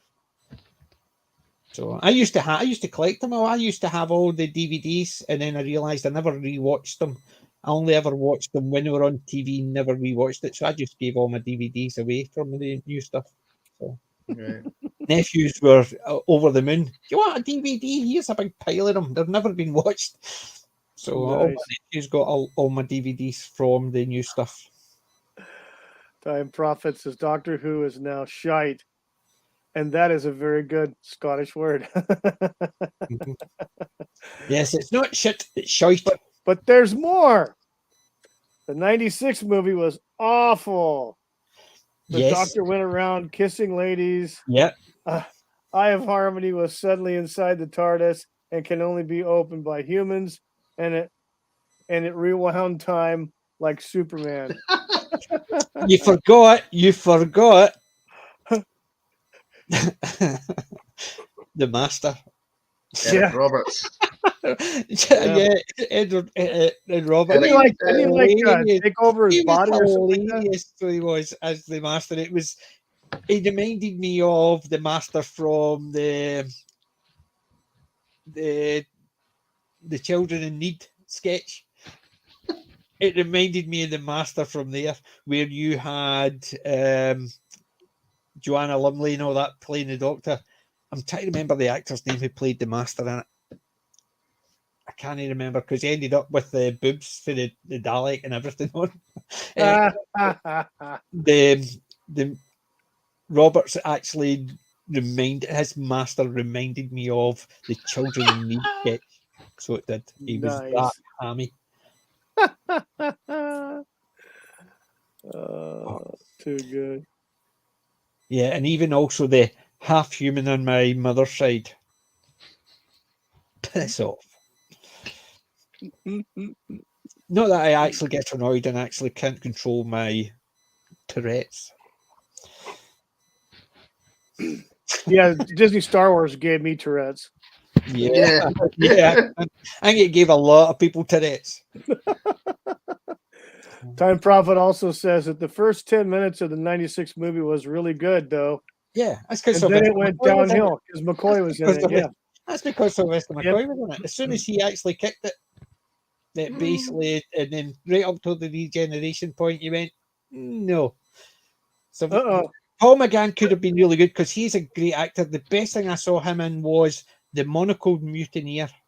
He played Percy Topless. Fantastic.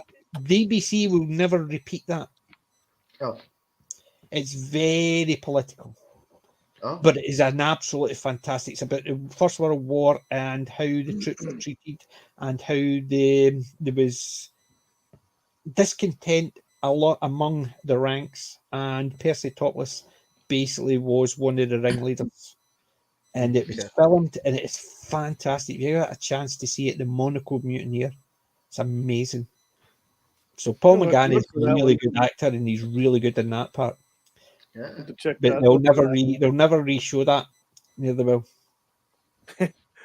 No. So PJ Willie P in the chat says that he sees Western plates on the display. I'm guessing you're a fan of the 1984 Lee Van Cleef's movies, The Master. You mean the TV show, The Master? Yeah. That was hilarious. Yeah, that was fun. That's basically my John Wayne collection. The plates. Yeah. Nice. Yeah, the Lee Van Cleef's Master was fun. It was an interesting show. It was a good idea, but anytime they actually did the fighting, they went above, and you can see it was still Lee Van Cleef. Yep. It was a guy in old makeup. It was just, but yeah, I liked Lee Van Cleef's The Master. I definitely watched that when it was out. I need to still actually get a hold of it, so I do. Lee Van Cleef he's synonymous with the spaghetti westerns, the two that he was in. Yeah. Opposite of Clint. Yeah. Oh, basically Van Cleef made a perfect bad guy. He just had that look about him. Yeah, he did. Yeah. Oh, yeah. Oh. And he wasn't a moustache twirling bad guy. He just had that intense look. You could just actually, because it was the good, the bad, and the ugly. Yeah. Yeah, that's right. Yep. Yeah. And then what was awesome. it? That was an awesome movie. Yeah. Lovely. And they based Revolver Ocelot's look in Metal Gear Solid 4 on Lee Van Cleef as well. Nice. But I mean, he's fantastic in that, and he was just great. The Master was one of those. I think it was his project. He wanted to do it. Really? And that's why they did it. But it was a bit campy and it was fun. Yeah. It was amazing how many situations where there was a lot of ninjas there for him.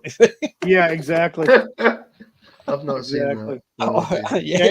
It wasn't a bad show. I mean, it wasn't bad. It's campy. It was definitely had some. It was as good as Dataman. Remember, had Desi and Ness Jr. Automan. Automan. Yeah, I remember that. I've certainly heard of that. Yeah. I watched that with Desi and Ness Jr. So it was Lucille Ball and Desi and Ness's son. He played the cop in it, and they had he had a sprite called Cursor. Yeah. Yes. To draw his car and his helicopter and stuff like that. So he'd be driving along and he'd go, Cursor! And Cursor would actually beside him and rechange the car in a helicopter and it would suddenly fly away. I love that show. Go to the end of the road and do a right turn. Yeah, it was crazy. And you would see Desi and Ness would suddenly go, boom, to the window. 90-degree turn. Yeah, exactly. I love that show. It was, and that's what Lee Van, the Master was like. It was that campy type of show. It wasn't to be taken seriously. It was just for fun. I had heard that the actor that played that role, that played the Automan, I heard that he actually was still going to Comic Cons and stuff like that, and like conventions. Oh, I'm no surprised. At some, I don't know how long ago, but I remember reading something when I was reading about the show. And because I remember I watched it when I was a kid, and it was on for a little while, and then all of a sudden it disappeared, because it got canceled. But he would go to Comic Cons and stuff back in the 90s when they started doing the conventions. He would go do those. And Chuck Wagner. That's his name, Chuck Wagner. Yep. I also remember that you guys remember back in the 70s. The old Shazam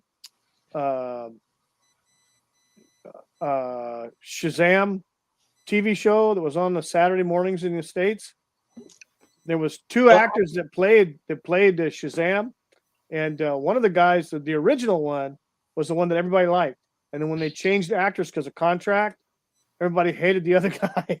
See, I don't think we actually got Shazam over here. I don't think Yeah, it it was came back over. in the 70s. It was a short show, meaning it was probably about 20 minutes long when you had all the commercials and stuff. But because we used to get things in a Saturday morning. We would get stuff from Spain. Yeah. That was the Flashing Blade, was French.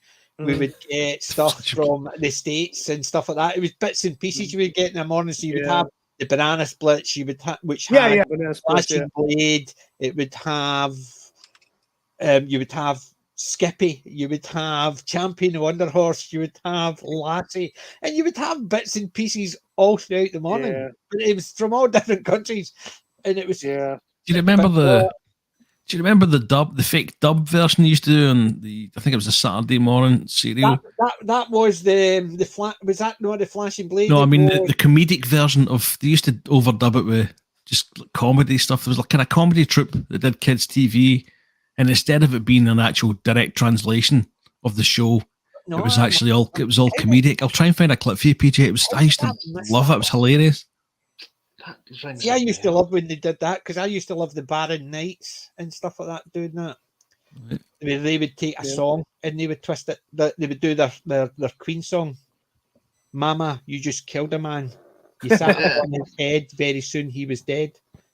Oh, Mama, you're so overweight that when you walk, you need to hold your hand. I saw you stuffing cream cakes and jam in your mush roll. Where did that meringue go? Marzipan icing, cream case, and basically Baron Knight would do stuff like that. And I used to actually sit there and go, they're really clever. They're taking an actual song and changing the words, and it still sounds better. Hey, not Brian. You have a fanboy now. Dear God Almighty. Time Prophet in the chat says, "Feck, not Brian, could read a telephone directory and sound sexy." Bloody hell.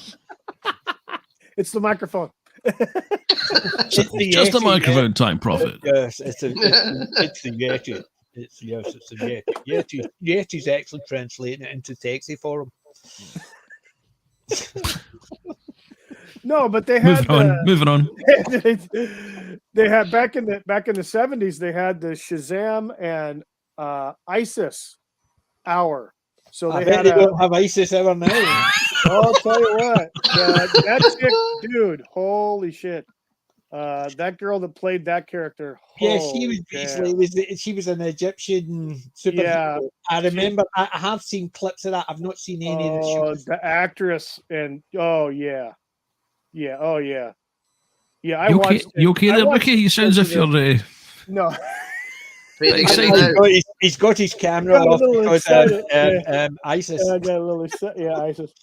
No, she was pretty hot. I think she actually passed away about 10 years ago or so. That actress, but the guy that played the original in that TV show, I forgot his name, but he would do the same thing. He would go to all these conventions. The guy was making bank, taking pictures of people, giving them signed autographs of 8x10s, and he was just making a crap ton of money because all the old guys like me know who the guy was when we were little kids, And so we're like, hell yeah. It reminds me of, remember that episode of the Big Bang Theory with Captain Proton? Right, it was Sheldon was a case of, I grew up with him, Captain Proton, he knew this. That's what we were like. I grew up with that person, but I don't know them. I don't care. I know them, and that's what mattered to us. There's somebody we actually grew up watching on the TV. Yeah, I'll spend money to get an autograph or a picture with that person. Bob Newhart is the Captain Proton. No, Professor Proton, sorry. Yeah, Professor Bob Newhart. And I used to watch some of his early stuff as well, the Newhart. Comes back as a Force ghost, doesn't he? In Big Bang Theory. You know they don't wear underwear under this. But yeah, see, there's just so much of the older stuff that is just fun that people even now they'll say, but it's problematic because because you can't actually understand it was of its time. Yeah, exactly. You don't expect things of 50 years ago to represent now. And if you do, Yeah. then you're thick as mince.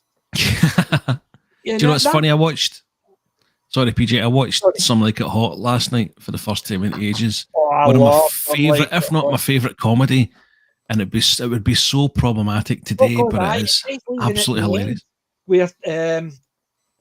Where Jack Lemmon, Tony, Jack Lemmon, isn't it? It's Tony Curtis and Jack Lemmon. Jack Lemmon actually goes off with the wee guy, and you realise I'm not a woman. That doesn't matter. I says loads of things to try and put him off, and then he says, "I'm a man." Oh well, nobody's perfect. You imagine even the way that would be filmed, they would see it as just taking the mickey, whereas then it was just I would love to do that on one of our streams. Cover that film. It's such a brilliant film. It is a really good one. I do like classic comedies. I basically love those. I've got a load of those old. I've got the Cary Grant stuff as well. Cary Grant. They take the piss out of Cary Grant in this film, don't they? Yeah. I'm Like It Hot. They just take the mickey out so much, and that's the fun part. Because they were saying is when they were doing the movie, when they were getting makeup on, they felt it didn't look right. And the makeup artist says, "It looks fine, honest, trust us." And they says, "But it doesn't feel right." And they says, as guys, it didn't feel right to be dressed that way. So the two girls had suggested to them, go downstairs into the ladies. Because obviously the ladies didn't, it's not like a guy's where you saw the urinals. It's basically there was a makeup area and stuff like that, and all the toilets were separate. So they went down, and they says they were in there. They were nervous getting in, but as soon as they went in, nobody blinked. Nobody actually even noticed it was two men. Really? And they said as soon as they did that, they realised the girls who knew what they were talking about. Apparently, they actually made it black and white. One of the reasons they made it black and white was because of the makeup, the colour that was coming off a kind of green with the camera. So they decided to go black and white. But it actually suits the kind of time period that it's filmed as well. I think it does. And it's the fact is, the people who were making them up were actually convinced, and the two actors, Tony Curtis and Jack Lemmon, did not believe that people would think that they were women because they were guys. Yeah. They just didn't believe that people could see it. Yeah, it was the girls are saying, honest, you look like a woman.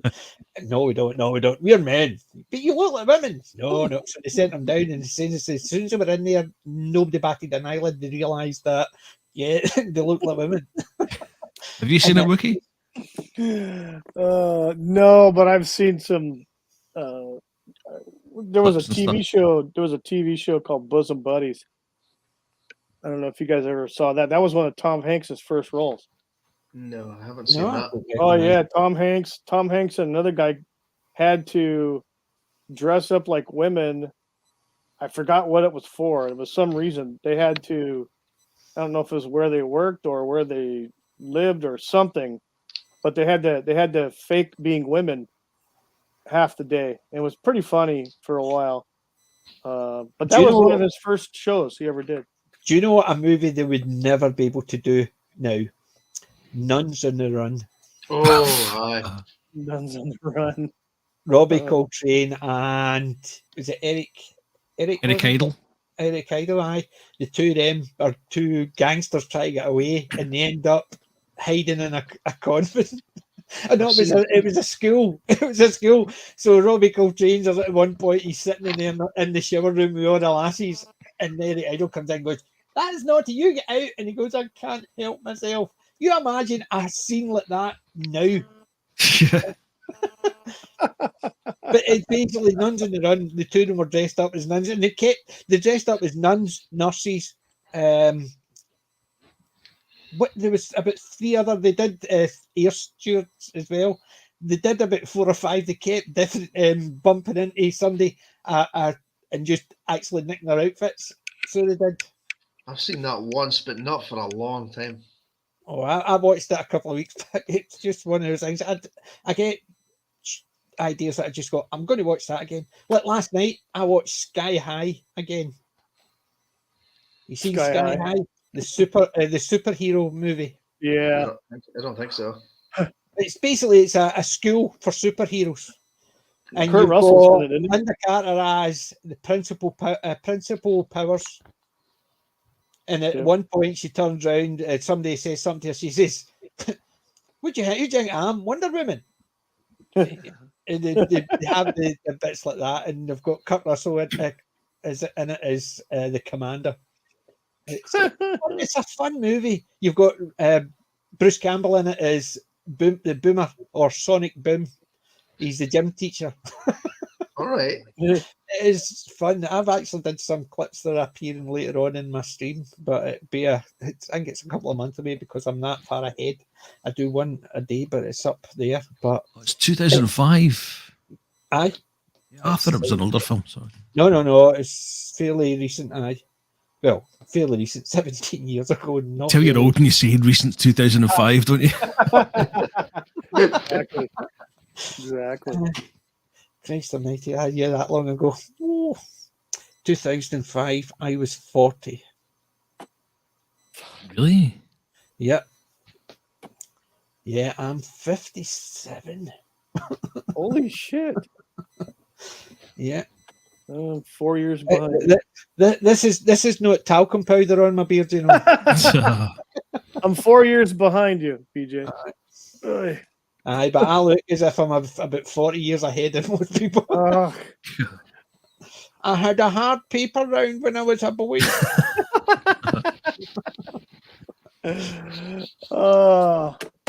You must have grown up in BM before money. Yeah, as I used to say to my dad, when my dad would say things like, "Aye, our school books weren't like that." I says, "Aye, but it's because you couldn't take the chalk home from the cave paint you were doing." Now I actually understand why when my daughter say that to me, how not funny it is. Yes, Dad. Yes, Mum. And basically, yeah, we all used to actually sag everybody about being. You don't understand. You're old. But it's the same as my daughter was. It was a good few years ago. My daughter was listening to a new song, and I started singing it. It was Tony Basil's "Hey Mickey." They re-released it it must have been about 10, 12 years ago. And as soon as she says, "This is a new song," so I started singing with it. She says, "How did you know that?" I says, "That's nothing. Hold on." And I shouted my dad in, and we played it again. And he started singing it. She says, "Do you know his song?" He says, "No, because when I was your age, it was a repeat then. It was somebody had actually re-sang it then. So they re-sang it when my dad was a kid, when I was a kid, when my daughter was a kid." Oh, really? Because they released it 3 times, different people singing it. It's just one of those things. It's nothing's new. It's all repeated. Mm-hmm. I actually bought, funnily enough, just last month, I think I bought I thought it was that version, the Tony Basil version, but it turned out to be some 12-inch fucking shocker. I played it. But I think that's the new one, and it was a few years back because I remember my daughter listening to it, and I was pissed myself. I got this. Still Tony Basil, I think. Oh, it was this? The very best of Glenn Frey. That's my latest music CD since we're talking about music. I don't listen to music, believe it or not. I'm not a music boy. I don't have I do not own I do own some music, but it's things like Western themes or TV themes or stuff like that. Right. No, you can't go wrong. What should take the high road? Or do you know the woman, the one that played Mrs. Mac? Yep. My wife is a celebrant, and she did the funeral of one of the girls who used to work with the one that played Mrs. Mac. Yeah. She did. So, my claim to fame is my dad actually was in the same class at school as Mary Riggins, who was in Take the High Road and What's the Story in Balamory? Aye. Well, my claim to fame was my mother was at school with the woman who sang One Day at a Time, Dear Jesus. Yeah. Yeah. Which the Barron Knights actually ripped off. It was no, it wasn't Baron Knights, believe it or not, it was Hector Nickel. Hector Nickel. Aye, 1 inch at a time, dear, and it was basically down that route. So the song was one day at a time, Jesus. That's all I'm asking of you. Whereas Hector Nickel was 1 inch at a time, dear Peter. That's all I'm asking of you. God, give her the length to take all my length 1 inch at a time. It was basically Hector Nickel actually took the song, which is all about Jesus, and he actually turned it into a porno. God. God. Yes, and it's amazing. But my mum went to school with Lena Martell, Yeah. who sang it. And they actually used to, Lena Zavaroni, they knew their parents because they used to go to Rossi and they were next door neighbours with the Zavaronis. Oh, really? I used to love going to that little cafe that they owned. That was my parents had their honeymoon there. And I used to, Well, my mum and dad used to go there every year. We went there for a few years when we were younger, but eventually they stopped going there and there was too many of us because it was actually cheaper just to take us to a caravan somewhere up north. Such a shame what happened to it. It just kind of fell by the wayside. It used to be a great place to go. It was. I used to love it. The couple of times I went, I loved it. But my uncle had he used to work for the Forestry Commission up at Loch Lomond. So he had a house there and we used to go there, and that's where we spent our summers. In a caravan on his land right next to the loch, and it was fun. We used every summer for the whole time you're off school, the whole family up there, about 50 of us. Uncles, aunts, cousins, nephews, nieces, a lot. We're all up there, and they just basically camped. It was fun. That's what we used to do. But that's the good old-fashioned Scottish weather. You could actually do that. Didn't matter if it was pissing the rain. Sorry, raining heavily, or if it was sunny. We basically did the same thing. Didn't matter what. You learned about Scotland. No, that's learning about Govan. That's only one very small part of Scotland. You learned about Govan or Wine Alley. Bridget Moore in the chat. Appeal to Bridget Moore. I haven't seen him Bridget about for quite some time. He used to be a regular all over the place. Yeah, he was. You'd see him in almost everybody's chat. Yep. I'm glad he's here. Thanks for stopping by, man. But I remember Rabsy. That was Govan. That was filmed in. It's fun. But if you want to see Scotland nowadays, Still Game. Hey, here's a bit of fun. Did you hear that Still Game actually got a resurgence because of the Squid Game? People were typing in Squid Game. No way. And because they were putting in Squid Game, they were all saying, you also might like this called Still Game. And people were watching it thinking it was similar and realising it wasn't, and it was a comedy and they started watching it. So it's got a resurgence across the globe because of the Squid Game. I would definitely, Wookie, recommend Still Game if you can get a hold of that and understand it. There's a lot of people actually watch Still Game and do reactions, the Americans, so they do, and you can online you can watch full episodes. Okay, I'll have to look that up. Time Prophet in the chat has some battle scars. Apparently, he once got shouted at by Cameron Pasha on a stream because I told him the Loch Ness Monster was made up for stupid American tourists.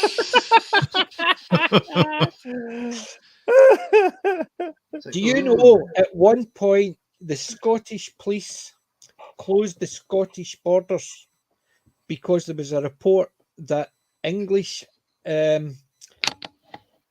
researchers had found the Loch Ness Monster and they were returning it to the museum in Birmingham. So the police closed the Scottish borders to stop them.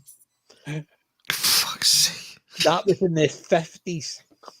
Oh, yeah. It basically, there was a thing they thought they'd found it. They turned around and found a seal. They found a seal. They didn't know what it was, but they tried to actually get it out of Scotland because they knew they wouldn't be allowed to take it because they thought it was just Loch Ness Monster. That's funny. But it's just one of those things. It's the Loch Ness Monster is what the class is a simple legend. It's as much of a legend as a dragon. So it is. Well, I never It's saw what- it, so It's what people actually. It's the same idea as until somebody can prove it, like the Yeti, Bigfoot, Sasquatch, whatever. Until you can actually find it, it's always going to be a legend. Careful, PJ. Wookie is a true know. believer in the. The thing is, you can believe it or whatever, but until Put it this way, somebody- I think it's a legend, and that's what I'm saying. It's not saying it doesn't exist. I'm saying it's a legend until I will say this much: as far as the Loch Ness monster, there's no tangible proof of anything other than a few blurry snapshots. and Yeah. they can all be debunked.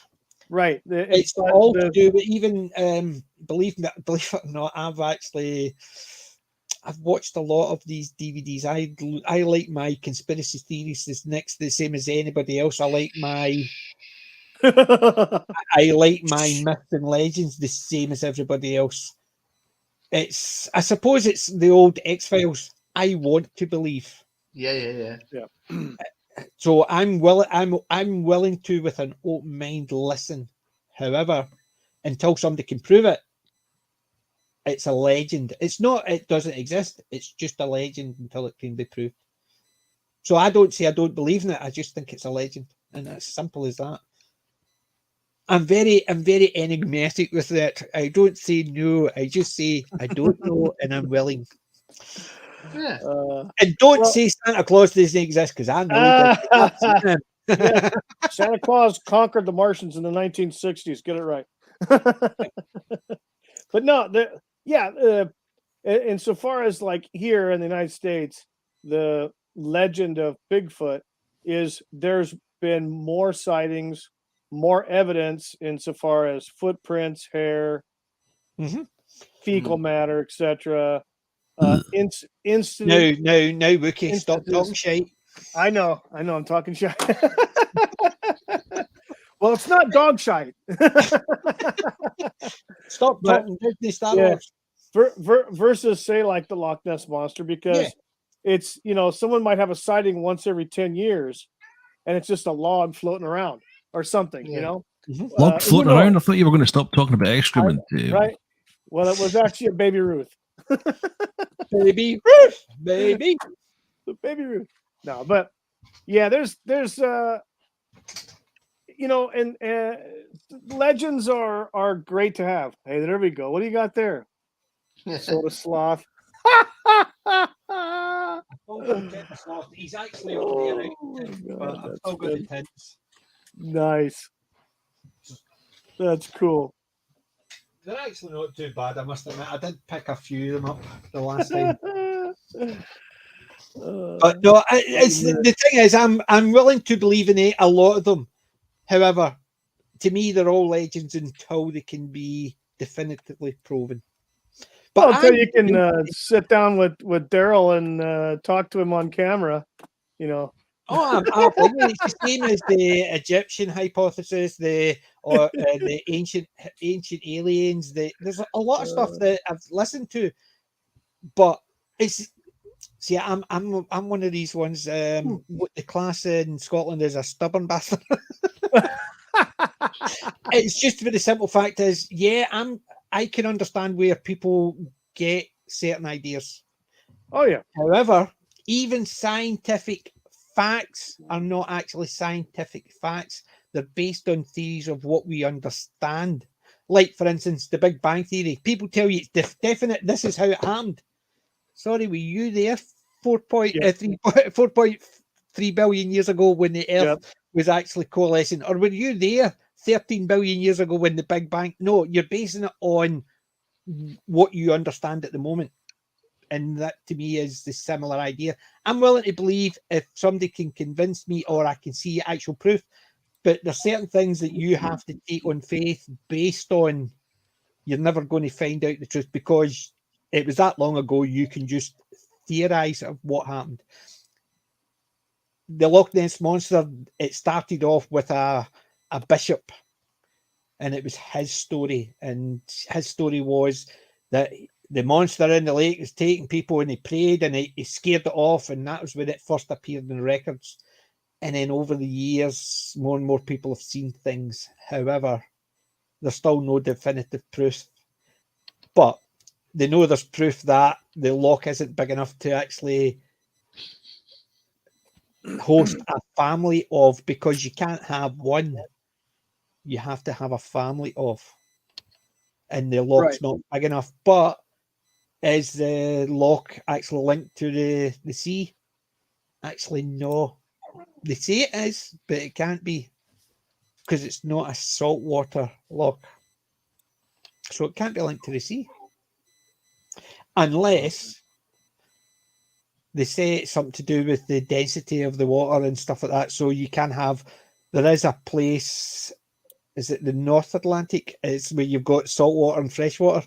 They don't mix. It's basically, you can see the line where the two waters actually, exactly, because of the density. So they're saying things like that could be, there's a channel underneath where they come in and out, but that doesn't make sense as well, because you can have a saltwater crocodile or shark swim up into a freshwater, but after a while it'll die because its body's not designed for freshwater. It's the same idea. You can't have something that's a freshwater swimming out, because eventually it'll die because its body's designed for it, because the buoyancy levels and stuff like that. Right. So I do understand a lot of them, but I'm a skeptic to an extent, but I'm willing to be seen the other. Show me the proof and I'll be okay. No problem. That's one, but I don't actually automatically assume, no, go.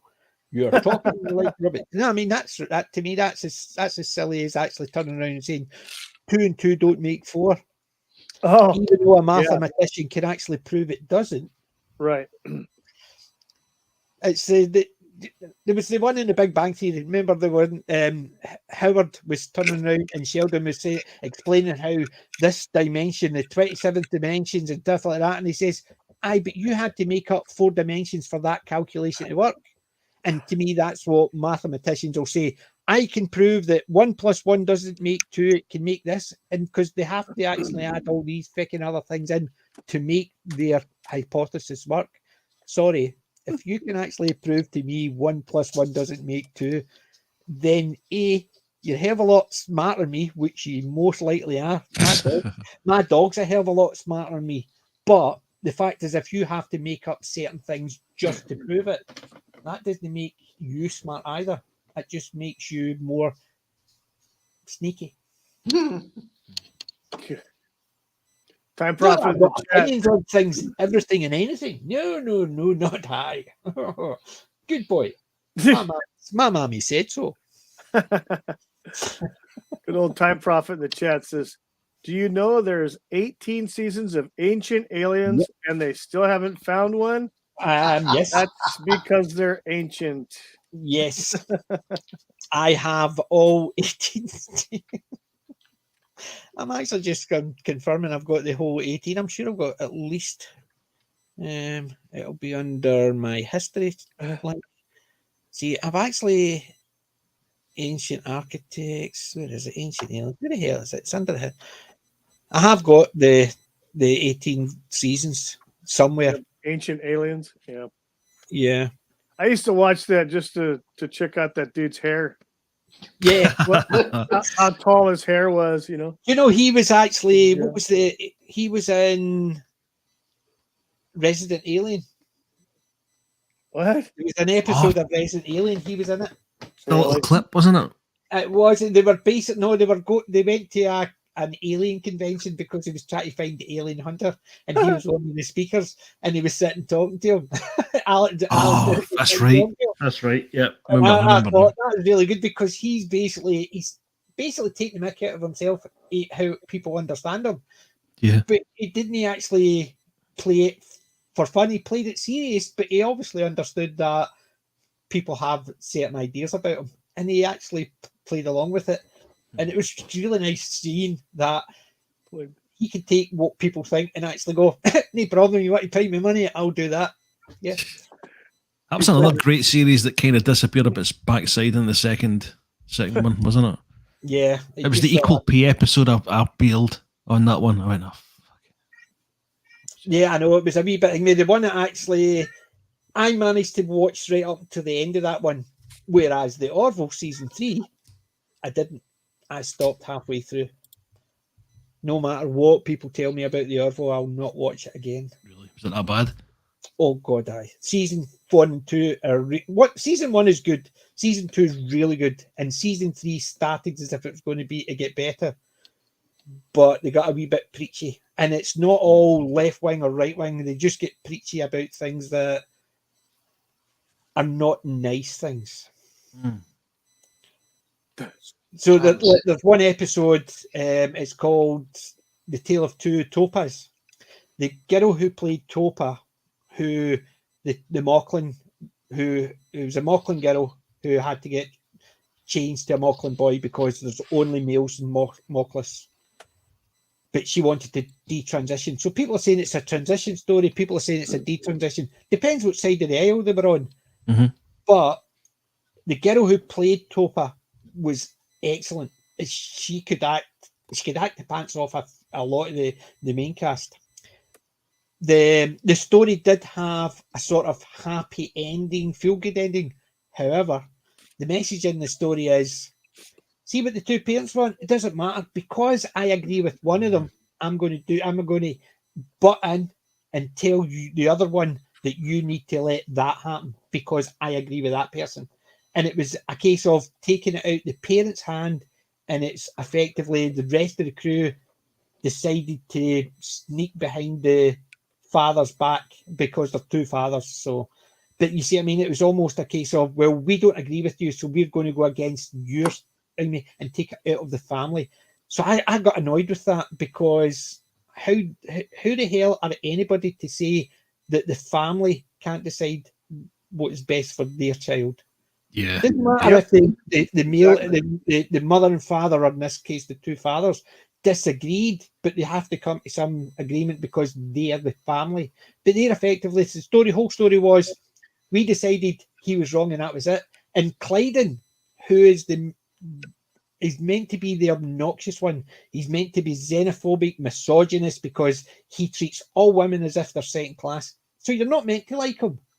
But if you get me to agree with him, then your story's wrong. Because you're meant to disagree with him because he's not meant to be a likable character. But if you do something that I agree with him, then your story has to have gone awry in such a bad way. And then the next week they did the time travel episode, and I thought this is going to be good because I thought Gordon was going to leave because I hadn't watched anything, clips or rumors or anything. So I thought Gordon was leaving the way they'd set it all up. He'd gone back in time by mistake and he'd sent a signal. They were going to go back, but they missed by 10 years. So he'd been living there for 10 years and they found out he had a life and died in the past. So I thought they were going to let him live it out as long as he made sure didn't do anything and just leave him. But they decided that they wanted him to come back. And he says, no, I've got a family. I've got a son and I've got another kid on the way with my wife.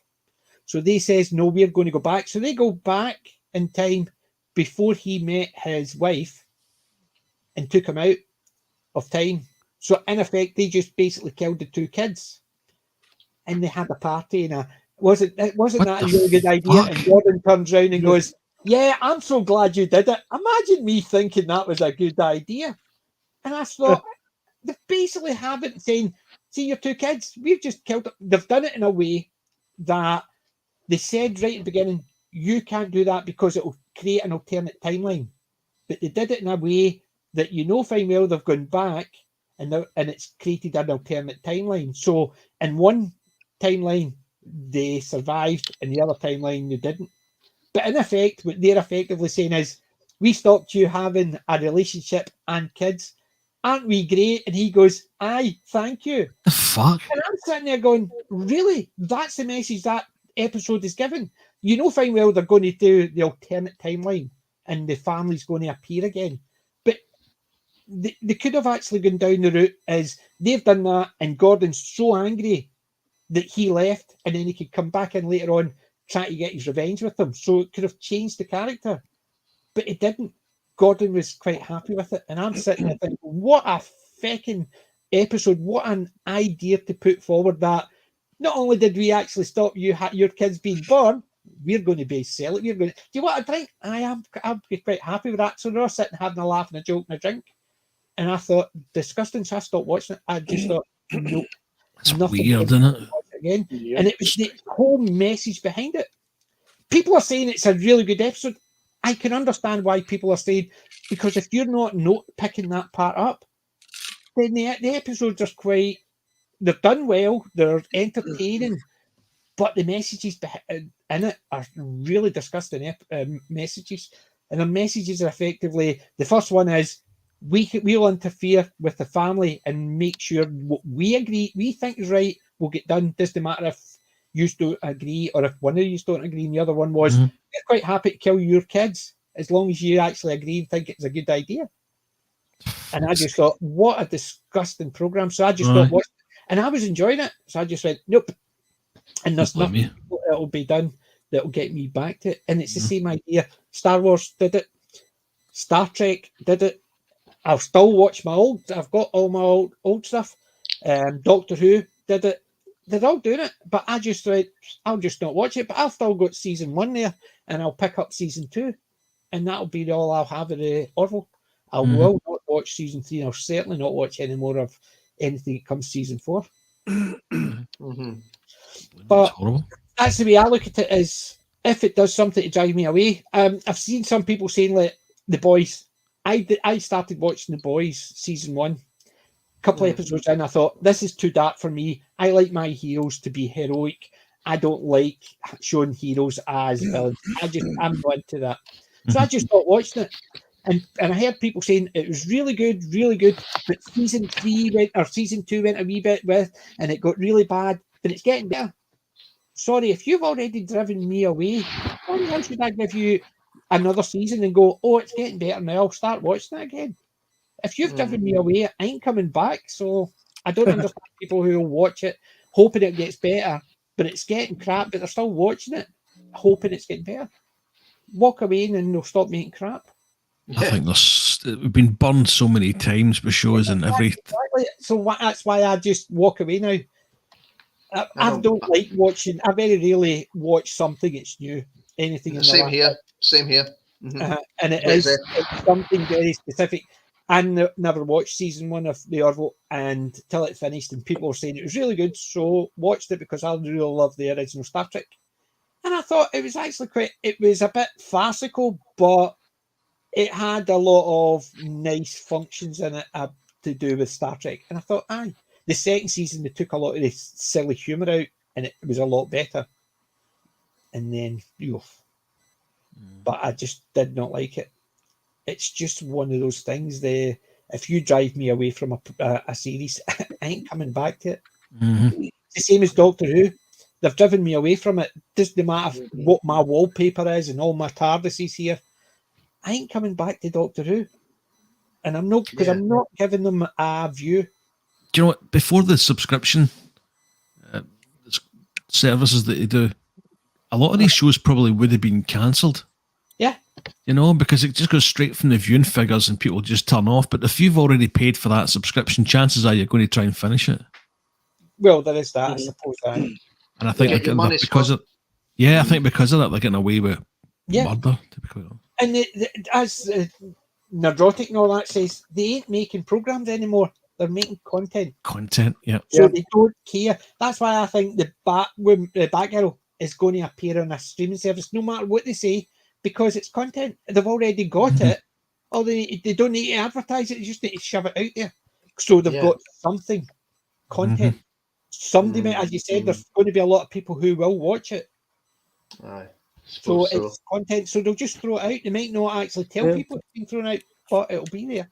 We'll see. Yeah, it could be. One of those obscure things that they just come across and that. Yeah. I know I'm a grumpy old bugger, man, but actually some ideas that people think are a wee bit out there. Well, you hold on to your standards, PJ, and that's a good thing. Well, considering my wife lowered her standards to have me, I'm quite happy to actually hold on to my standards. This sums it up from the Time Prophet here. I think this kind of encapsulates PJ's thoughts. Is that Time Prophet has 5 Daleks. He has lots of TARDIS. He has a K9, but he is no longer watching Doctor Who. I have all 694 episodes. That's all I need. Well, there you go. There you go. I've only got a wee couple of Daleks. You know what I mean? Yeah. Yeah. A whole bunch there. All the TARDISes. The wallpaper on the wall, if you notice the wallpaper, is the Type 40.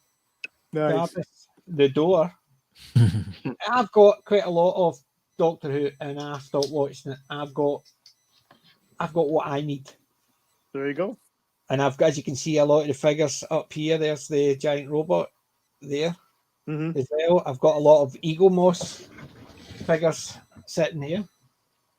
I've got them there, up the top there. I've got hundreds. I basically got, I think the last time I counted TARDISes alone, I had something like 27 variations on TARDISes.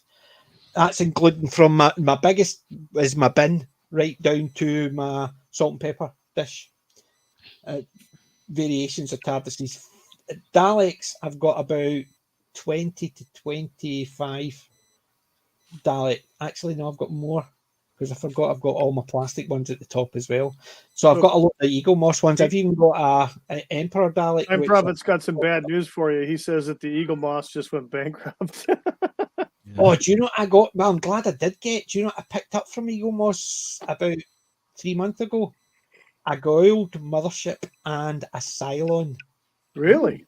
Oh, Nice. God. Wait to see these two. Uh-oh. Let's get him on the big screen here. That's the Goiled Mothership. Ooh, yeah. Nice. Absolutely superb. That's an Eagle Moss. So it is. That's nice. It is. It That's is cool. a beautiful figure. And it is quite big. It's nice. And what? I like the plates. I like those plates back there. Hey, Yeah. a lot of John Wayne. Yeah. I do like my John Wayne. I've got about 21 of them. Nice. Ooh. Cylon. And a Cylon. Oh, that's good. Your command. That's Eagle Moss again. Nice. That's It nice. is superb. It is they could get the gold one or the silver one, but to me the gold one doesn't work. It has to be the silver one. Yeah. And I picked them up from Eagle Moss. I'm glad I picked them up when I did then. But oh no, I've got Lucky. a load of Eagle Moss. I know Eagle Moss were doing the Orville stuff. I'm glad I didn't pick that ship up. I was going to pick up an Orville, but there is. I'm waiting. Do you know what I'm waiting on? My Big Chief stuff. I've ordered a load from Big Chief. The only things that's come is my bobbleheads. I've got my Laurel and Hardy bobbleheads, and I've got my Dad's Army bobbleheads. I've got the season 2 of Dad's Army bobbleheads on order and paid. I've got an Ash v the Evil Dead figure. Nice. All right. The big one on order, paid for. And accordingly, I'm just waiting for the notification of cost for delivery. Nice. And I've got Laurel and Hardy on order as well. Nice. But £400, and that's not including postage. Are you familiar Exactly. with Dad's Army, Wookie? Yeah. No, I've heard of it, but I've not seen any of it. You stupid boy. Daisy Ridley's great uncle was in Dad's Army. I basically have Wookie. been Believe it or not. described. Clive Dunn. I don't like it up. No panic! That's old Jonesy. Yeah, I got him at a Lidl. that's brilliant. As soon as I saw him, I picked him up. My wife went, "Really?" Priorities. Nice. I don't like it up. Mr. Marilyn! It's superb because it's just Jonesy's voice. Nice. And I have got I've got the bobblehead. I've got the Jonesy bobblehead as well. Oh, that's brilliant, that. I've got Mannering, I've got Pike, and I've got Wilson as well. The next set has got Godfrey. It's got Godfrey. It's got. Oh, I think there's only 3 in the next set. I can't remember the other ones, but I do like my Dad's Army as well. I've got the full set of DVDs as well. Nice. But yeah, I've got they plates. One of my friends was selling their collection, so I picked them up. I've got about 20 odd of them all over the house, even Nice. under here. Even sitting under Uh-oh. my desk because I've got spares. It's got the backups. Ooh. Nice. Yeah. Nice. Now those from Bradford? No, these are from Danbury Mint. Danbury. Okay. Danbury Mint. Nice. So I've got I've got that many that I can only put about half of my collection out at any one point. So every so often I do a reorganization. There you go. Priorities. Yeah, too right. That's why I need to actually reorganize all this and empty the room and refill it again. Bridget Moore in the chat says that only way that Cylon figure would have been cooler is if the rifle was replaced with a guitar. Uh-oh. Well, if you can get a guitar, the rifle does come off. Nice. So if you get a guitar, Nice. you can actually replace. Nice. So you can make it cooler. Nice. Yeah, so yes, you could make it cooler if you have the right guitar. We have the equipment. We can rebuild him. We can make him the first $6 Cylon. $6 Cylon. Well, the Time Prophet's got 6 guitars, but I don't think they're the Cylon size. Well, you definitely need to get a Cylon guitar. Yeah. And then you can get the Cylon. Sounds about John Laurie, that's who it is. So you've got Fraser, Godfrey, and Walker are the next 3 in the Dad's Army collection. Nice. And I've even got my Star Galactica bobblehead. Ah. Whoa. Nice. I have got a collection of a few bobbleheads, so I have. Nice. That's cool. Yeah. Apollo. That's like the ship they use in No Man's Sky. They must have ripped it off from Yeah. the computer game. The original the original Viper. Yeah. Mark 1. I'll be right back, guys. I gotta go. No problem. Take care of. Yeah, it's basically my bobblehead collection includes Laurel and Hardy, Doctor Who, and the Dad's Army, and obviously the the Battlestar Galactica.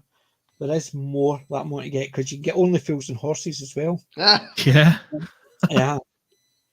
So you can What, get the thing is you get one set is Del, Rodney, and Albert. But I want Del, Rodney, and Grandpa. Albert, Albert's a secondary character. You can get him, Albert, with Boise and Trigger. In the next set, I want the one with Grandpa, not Albert. So you have to get both sets if you want them. You want the right ones, and you can also get as I said, the Laurel and Hardy one. There's sets of them. I love my Laurel and Hardy stuff. Oh, nice. Oh, wow. So they actually Nice. So I've got 2 sets of them. One with their Sons of the Desert outfit, and the other one with their bowler hats. Nice. My first ever bobblehead that I got. Ooh. Tom Baker. Nice. Tom Really Baker. good. You can get a John Pertwee one, but they're sold out. Yeah. It's hard as hell to get the John Pertwee one. So Oops. But I'm always looking. I know I hit myself. Injury. And ran away. But yeah, do you know Godfrey from Dad's Army wrote the play Ghost Train that Arthur Askey starred in? Did he? Yes, the one that played Godfrey Ridley. He basically wrote Ghost Train, which was a theatre, because he was an actor before he went to the war, First World War, and he got some damage. He got injured. I think it was his arm. So instead of acting again, he started writing, and he wrote The Ghost Train, which was a theatre one, and then Arthur Askey got it and made it into a movie. Nice. So that's all Godfrey. Mhm. He was an actor, then a writer, then back to an actor again. So there you go. I know junk. I don't know where this junk comes from. Did you see my most recent Scottish one? You want to see my most recent Scottish one? Sure. I go to that Comic-Con. I was going to ask about that, PG. I saw it in the background there. What's that from? Iron Man. That's Iron Brew Man. Nice. That's Iron Brew. Iron Man. Look. That's all Nice. Iron Brew cans is made from. Nice. Blue and orange. That would go down well and round Govan way. Aye. Listen. We've all got our Iron Brew stuff, so because it's you take that down to Govan and actually show them it says Iron Brew, they'll be okay with it. And you take it up to Parkhead and show them, and even though it's both of them will like it because it's Iron Brew and everybody loves an Iron Brew. It doesn't matter if you're a bearer or Tim. Sorry, I shall translate. It doesn't matter if you support Celtic or Rangers. But yeah, Daniel's a big Celtic fan, apparently. Who is? Daniel Leach. Oh, Daniel's a big Tim. Yeah. Yeah, he's a he's Celtic, Celtic, he's a Celtic yeah. supporter. I'm afraid I had to unfollow Daniel in that in the wake of the European. I'm can't stand this anymore. Fucking. I don't watch any sports. I do not. I No. don't watch sports at all. Do you know, I was I watching enjoy that it. final, PJ, right? And I've had beta blockers, all sorts. I had my heart rate during that penalty shootout was 130 beats per minute, and that was after about half a bottle of Jack. See when that was going, I thought somebody had broken into the house because my wife was through there, and all I heard was, "What?" And I didn't run through, and she says, "I'm just watching the football." He was shouting and bawling at the screen.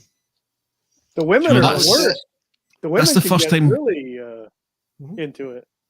That's the first time watching football where I actually thought, do you know what? I'm going to stop watching football completely because my heart was ready to explode. Oh man. It was 120 minutes plus penalty kicks of absolute torture. Yikes. They should have won, incidentally, but no, I mean. That's why I don't watch it.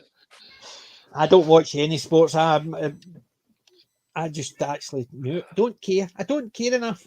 I get told I should watch sports because Andy Murray is Scottish. I don't care about sports at all. I definitely don't care about tennis, and I don't give a toss if he's Scottish and he's playing. I don't watch for sports, but I was told because he's Scottish, I should watch it. No, that's not how it works. Well, because you're Scottish, you should watch Doctor Who. You should watch this because he's Scottish. But I don't watch the TV. That's the type of arguments you get when you say you don't like sports. People think you're weird. Yeah, I used to be big into sports too, like 10, 12 years ago, like baseball, American football, basketball, even hockey, golf. And I used to be a golf instructor. I don't watch anything anymore. Nothing. I took up golf.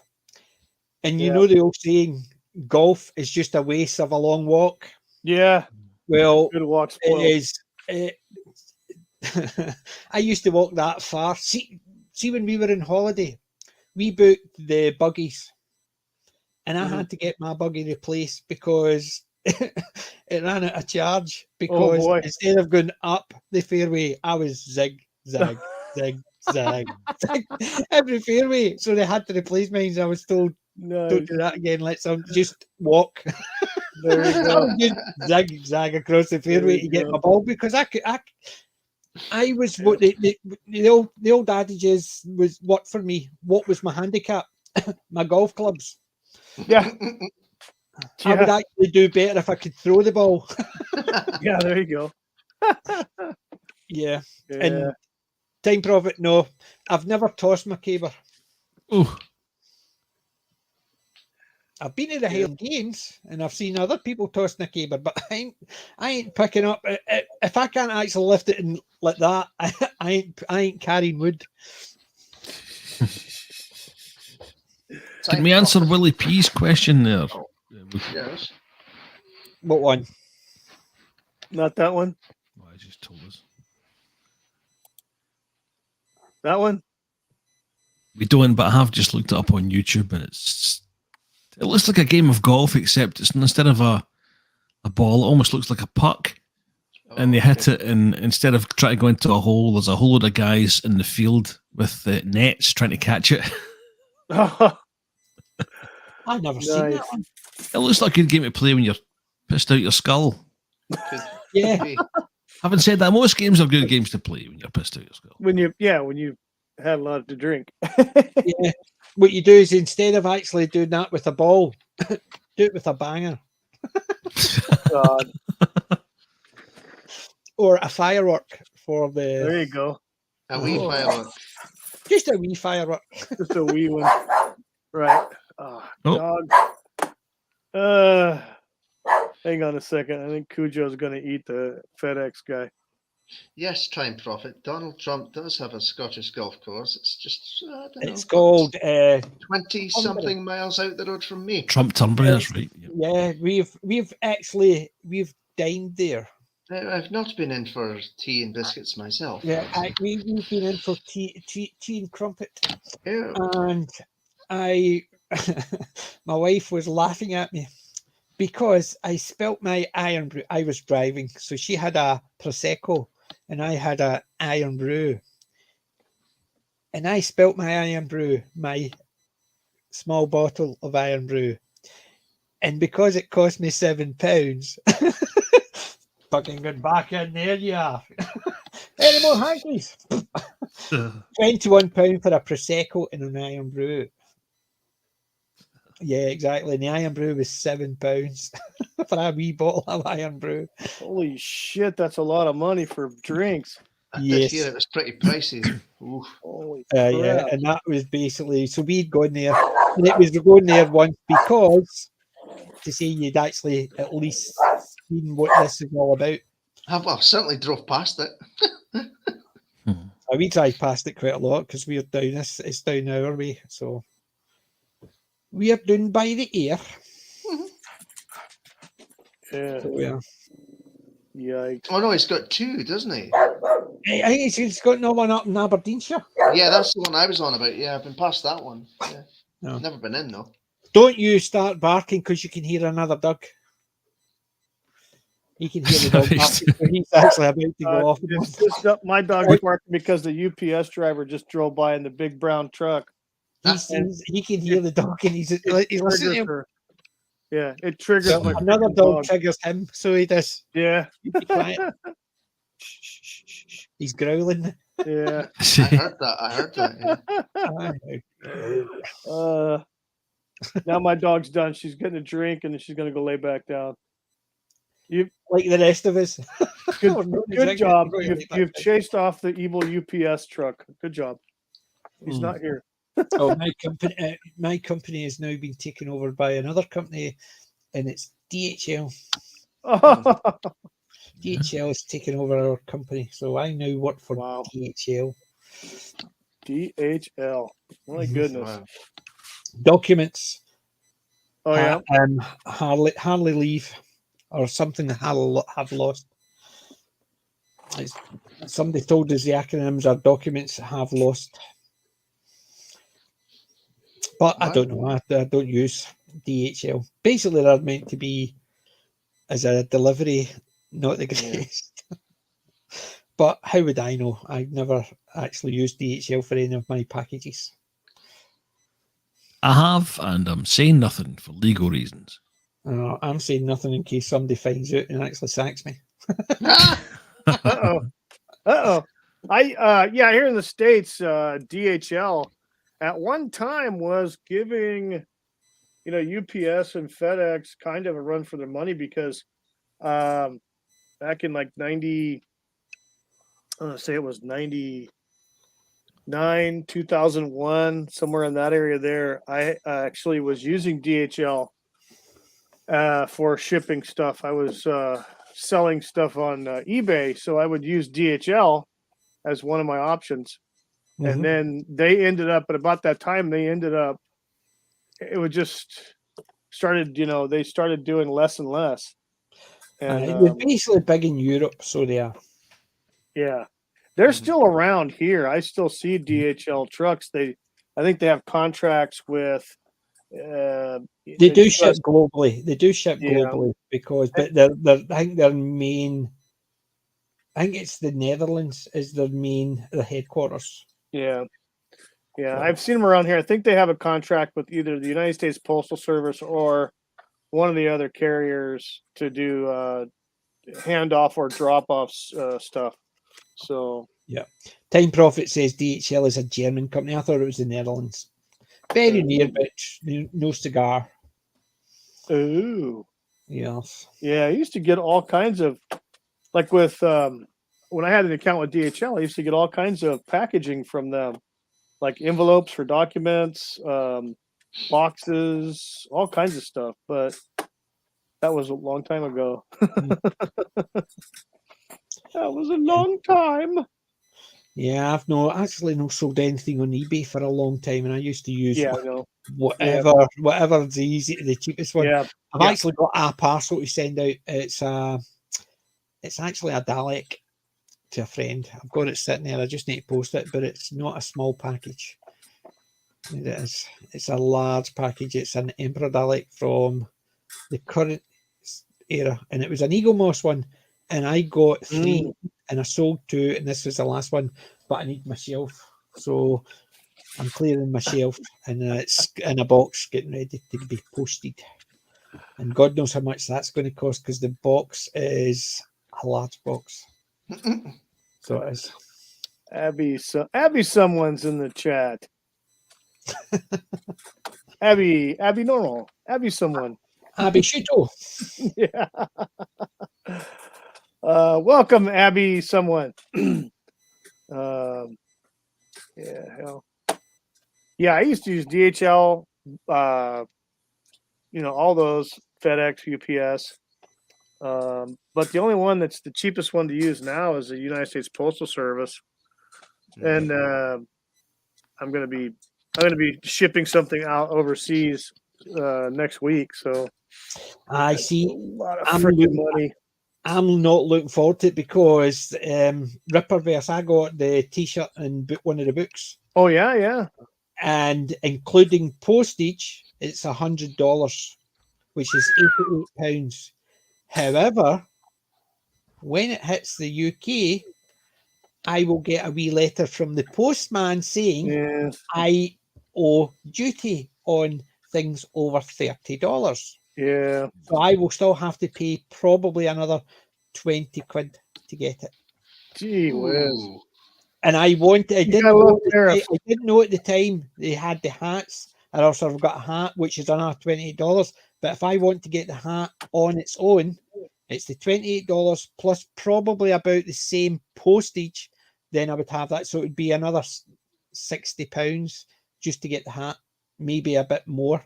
So I've decided I'll just stick with the T-shirt and the comic just to see. Yeah.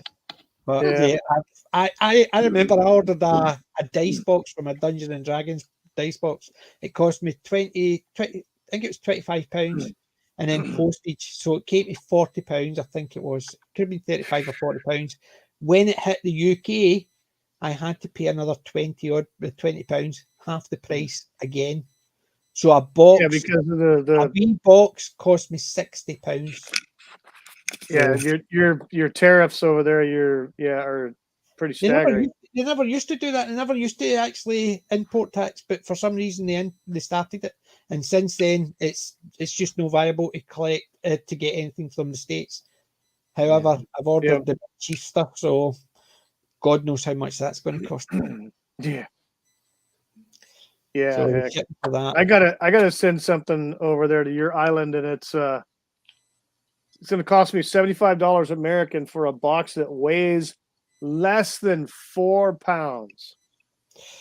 Jeez. And it's going to cost me $75. And of course, I have to fill out all these customs forms. Yep. And what I'm sending over is a gift anyway. So they're not anything that was bought. There was stuff that was made that I made. So it's all made out of wood. So it's the material cost is under $30. Yeah, But, but they'll probably still ask them for import tax. It's crazy. It's just, in effect, what they're doing is making it difficult to get stuff. Yeah. Because that's what I said. I said, Ripper should actually just post everything to Az and ask Az to post it out in the UK. Neurotic should do the same again, because he'll get a load of his stuff sold over here if people don't need to pay import tax and all that. You just send it out in a bundle and get somebody over here to actually sell it. An idea, wouldn't it? Because he can still actually get all the costs and just ship from here. It's a lot cheaper. Cam's in the chat now too. Hello, Cam. Hi, How's it Cam. going? Haven't spoke to Cam for a while. He's in my chat. He usually comes into chat just before I'm about finished. Saturday and Wednesday, he basically just catches up just as thing, because we're usually finishing about this time actually. I was waiting to say it's getting a bit on. I know it's Yeah, I getting was on. just looking I'm at up the time. I'm up like, at 8 holy o'clock in the smoke, morning. dude. It's coming up to 20 past 1 in the morning. Yeah, I know. Yeah. Yeah. You guys, So- I'm So, pretty Wookie, sure thanks for the invite, lads. It's been an Definitely. absolute pleasure talking to you this evening. It's been far too long. It has And thanks to the been- chat It's as been a well. long time, eh? Yeah, I it had a has great been fun. time. Definitely. Great time. It's Yeah. better being on the chat and in the stream gabbing than watching Friday Night Tights. I'll catch that tomorrow. I actually catch it on Sunday, believe it or not, because tomorrow I'm out in the morning, then I'm actually streaming at night. Oh, there you go. Sunday I'll catch Friday Night Tights and just get caught up. There you go. Yep. Well, I'm that's actually, do you know what I'm actually going to? I'm looking forward to watching on Sunday. Primal season 2 started. Have you not seen Primal? Oh, so good. Animation. It's no dialogue in it. It's about a caveman and his dinosaur. Nice. I'm on season 2. Season 2. I think there's only been 3 episodes, so I've not even started watching them. I'm just going to start picking it up. But season 1 was fantastic, and I heard about that on Friday Night Tights. They were talking about it a while back, and I thought, sounds weird, because it basically described I think that Gary described it as, he says it was almost like Conan the Barbarian, but really far back, so there was no dialogue or anything like that. And I thought it sounded weird, but it is absolutely amazing. And it's basically just about this thug of a caveman and his dinosaur. Definitely not woke. Definitely not woke. That's always good. Yeah. No, and it's great because there's no dialogue or anything like that in it. So you think, how can you watch a 20-minute, half-hour program if there's no dialogue? Easily. It is a good story throughout because you don't need the dialogue to actually follow the story. But you can basically, there you go. Willie P watched it as well. He loves Trappy it. Toys are weird resting stories. Yeah, I think that's what's on my list for tomorrow's stream. Well, hopefully I'll be able to catch Crappy that when I get rip-off, back. but crappy rip-off toys. What time's your stream tomorrow, Wookie? It's going to be 5 o'clock your time. 5 o'clock my time. That's good. Yeah. I'll be able to catch that because that's assuming I'm back because my wife's away to see Footloose in the theatre. So I'm picking her up, so it might be about that time. But I'll be able to catch it up before I go on 8 o'clock our time, which depends whereabouts you are. It could be 12 o'clock or 1 o'clock. Yeah, I don't know how long we'll be on, but Yeah. I got Gobby Guy, Nice. Cruel if he can make it. Yeah. Drawing Jackrabbit. He's going to be on there, and Willie is going to be on there. And I'm keeping my fingers crossed, but don't tell anybody.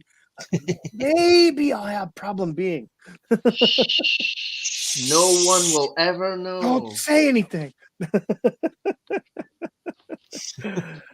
So anyway, yeah, it should be a fun one. Yep. I'll hopefully catch that tomorrow. Yeah. So that'll be. I'll have a ample supply of coffee in me at that time. It's 9 o'clock in the morning here, so yeah, I'll definitely be amped up, ready to go. Best way to be. Oh yeah. Well, I'm gonna call it because you gentlemen it's tomorrow already. Yeah, it is. Yes. Tomorrow is today. You all need to get to we're ahead in time. I know, right? You're time warped already. Yeah, we're talking to you. Today calling yesterday. I know, right? The car's up tomorrow today. All right. Well, thank you, gentlemen, for being on. I really appreciate you coming by. And everybody in the chat. Everybody in the chat, like the Time Prophet, Willie P, Abby somebody or someone, Cam, and Bidget Moore was in there as well. So thank you all for stopping by the chats. Again, thank you, Not Brian. Thank you, Crual Birab, and thank you, PJ Maybe, for stopping in tonight. And we will see you on the next one. Good night, everybody. Good night. Bye. Good night. Thanks, chat.